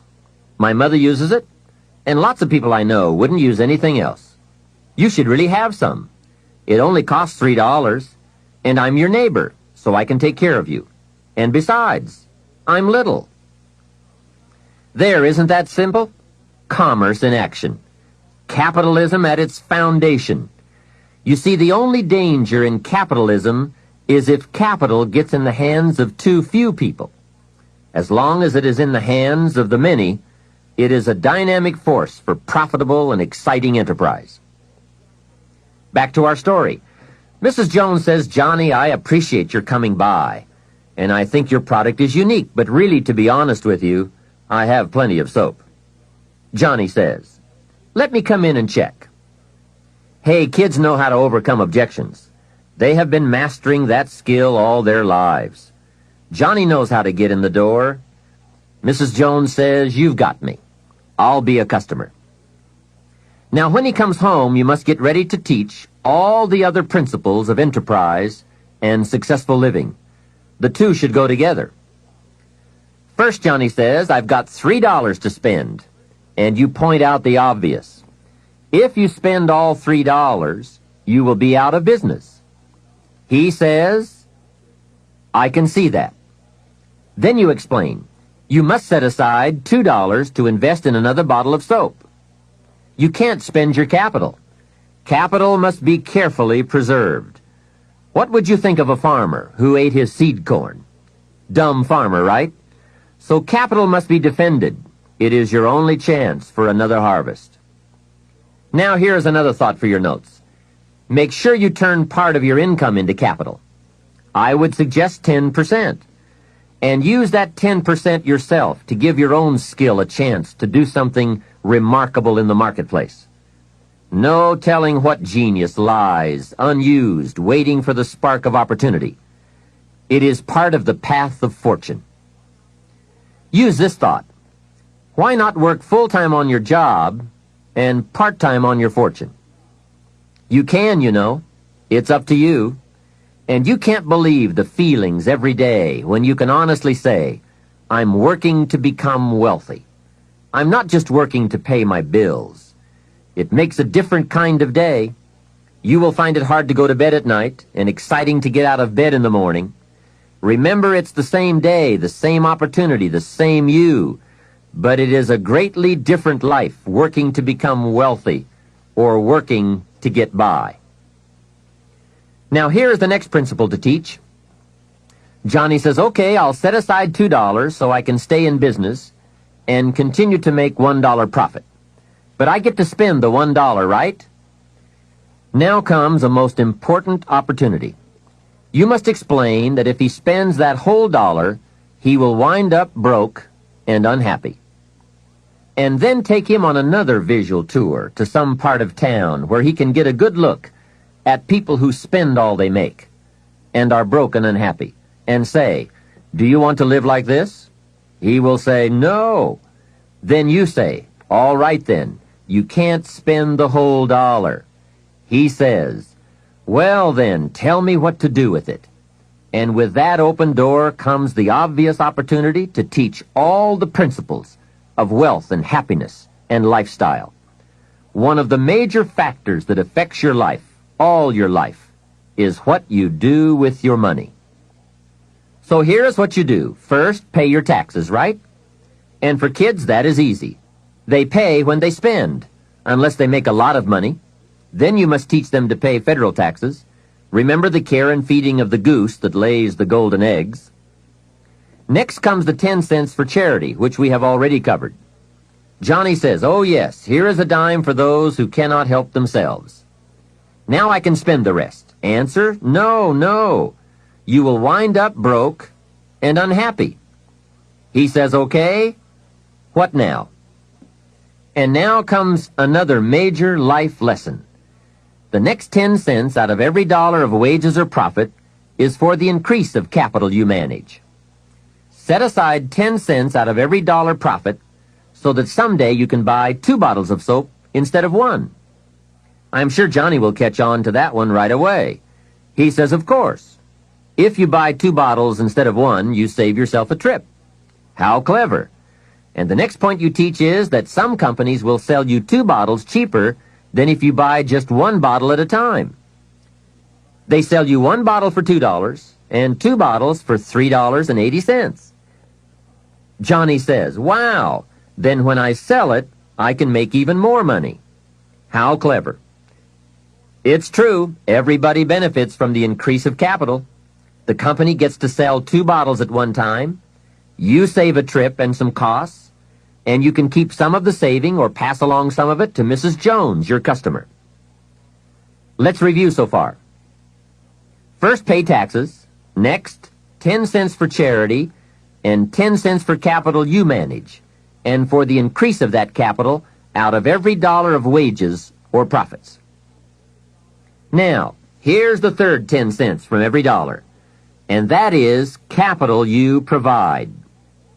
Take 10 cents out of every dollar and put it in a financial institution. And now we have come to a major benefit for all of us if you bring this 10% of your earnings to the marketplace. You see, some projects in our society need more capital than one person can provide. So we have a system whereby all of us can loan or invest our money in capital provided, so that large businesses can be built to provide more jobs and products and service and help create an even more dynamic society. So 10 cents out of every dollar should go into a savings account. I really prefer to call it an investment account because, and kids will love this, they pay you for the use of your money. You can get back the money you loaned, and you will have more profit from what you are paid for the use of your money. And be sure that you teach this, that if kids start this program from whatever they earn on a job, or in engaging in enterprise, or both, while they are in their teens, by the time they are 40, they will be wealthy enough to be able to do what they want to do the rest of their lives, instead of all their lives doing what they have to do. Now, from your teenage years, it could take a much shorter period of time to become financially independent, depending on what ideas and opportunities you take advantage of. Mrs. Fields developed a new chocolate chip cookie and became a millionaire before she was 30. Mrs. Fields chocolate chip cookies. What an example of capital in the hands of the people, not in the hands of the state. A 10-year-old takes $1, searches around the community and finds a broken, abandoned wagon, pays $1 for it, brings it home, cleans it up, sands off the rust, paints it till it's shiny and new, straightens out the wheel, and sells the like-new wagon for $11. You ask, does a 10-year-old deserve $10 profit? And the answer is, of course. Society now has a mended wagon. And that's what it's all about. Find something and leave it better than you found it. Create a value. Build an equity. It's how we build this most dynamic society called America. And everyone can contribute. Everyone can bring some value to the marketplace. We can all be students of capital, profit, equity, and value. We can all engage in enterprise. We can all participate in the disciplines that bring wealth of lifestyle and treasure. All of us and our children can build the most powerful and attractive society ever. We have the knowledge, the tools, the schools, the market, the resources. All we need is the will. Let each of us begin. Its riches are for the having.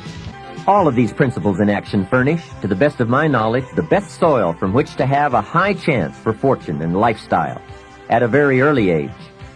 It is so simple, but it is so powerful. Just try it. Just try it.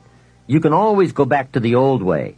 But if you just try it, I predict you will be so excited about your new commitment and discipline for wealth that you will never turn back. What we're seeing here is that wealth is a matter of allocation, not opportunity, especially in this country. There are subtleties on both sides of any issue of health and sickness, the issues of success and failure. It is the subtleties that determine the direction and the destination. The major reason it is so subtle is because what you do in a single day or a single week or month doesn't seem to matter that much. But remember, as we said earlier, everything matters. Everything weighs something. Sophisticated people never say, it doesn't matter.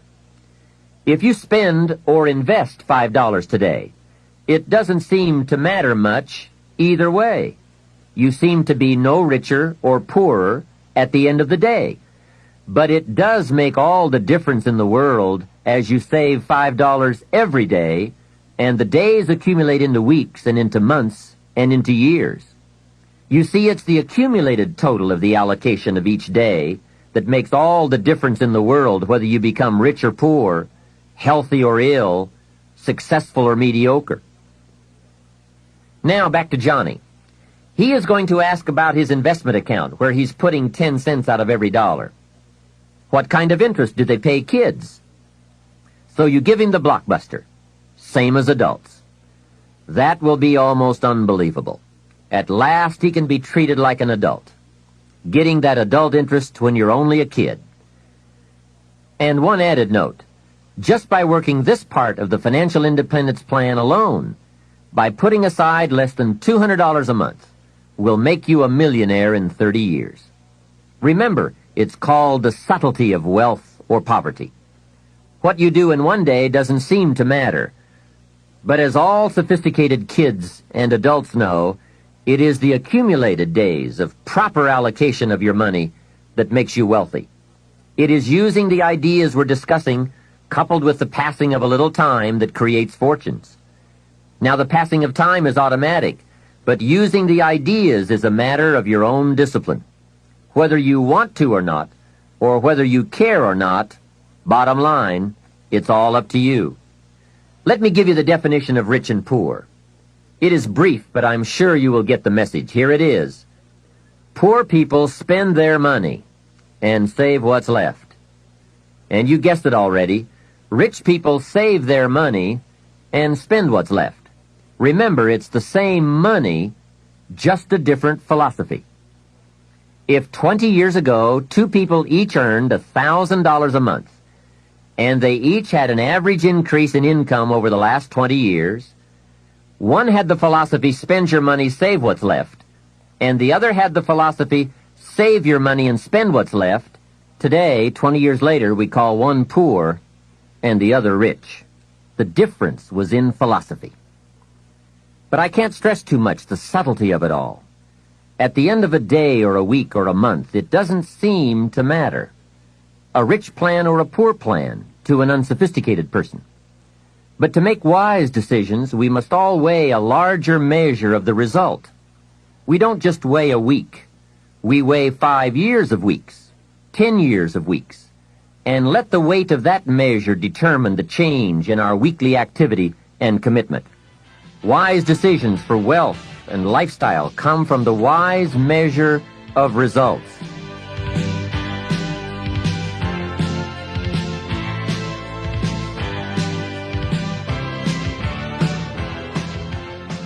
Hey, here's a great philosophy to learn and to teach, especially to your kids. They will love it. It is called the ant philosophy. You know, little ants.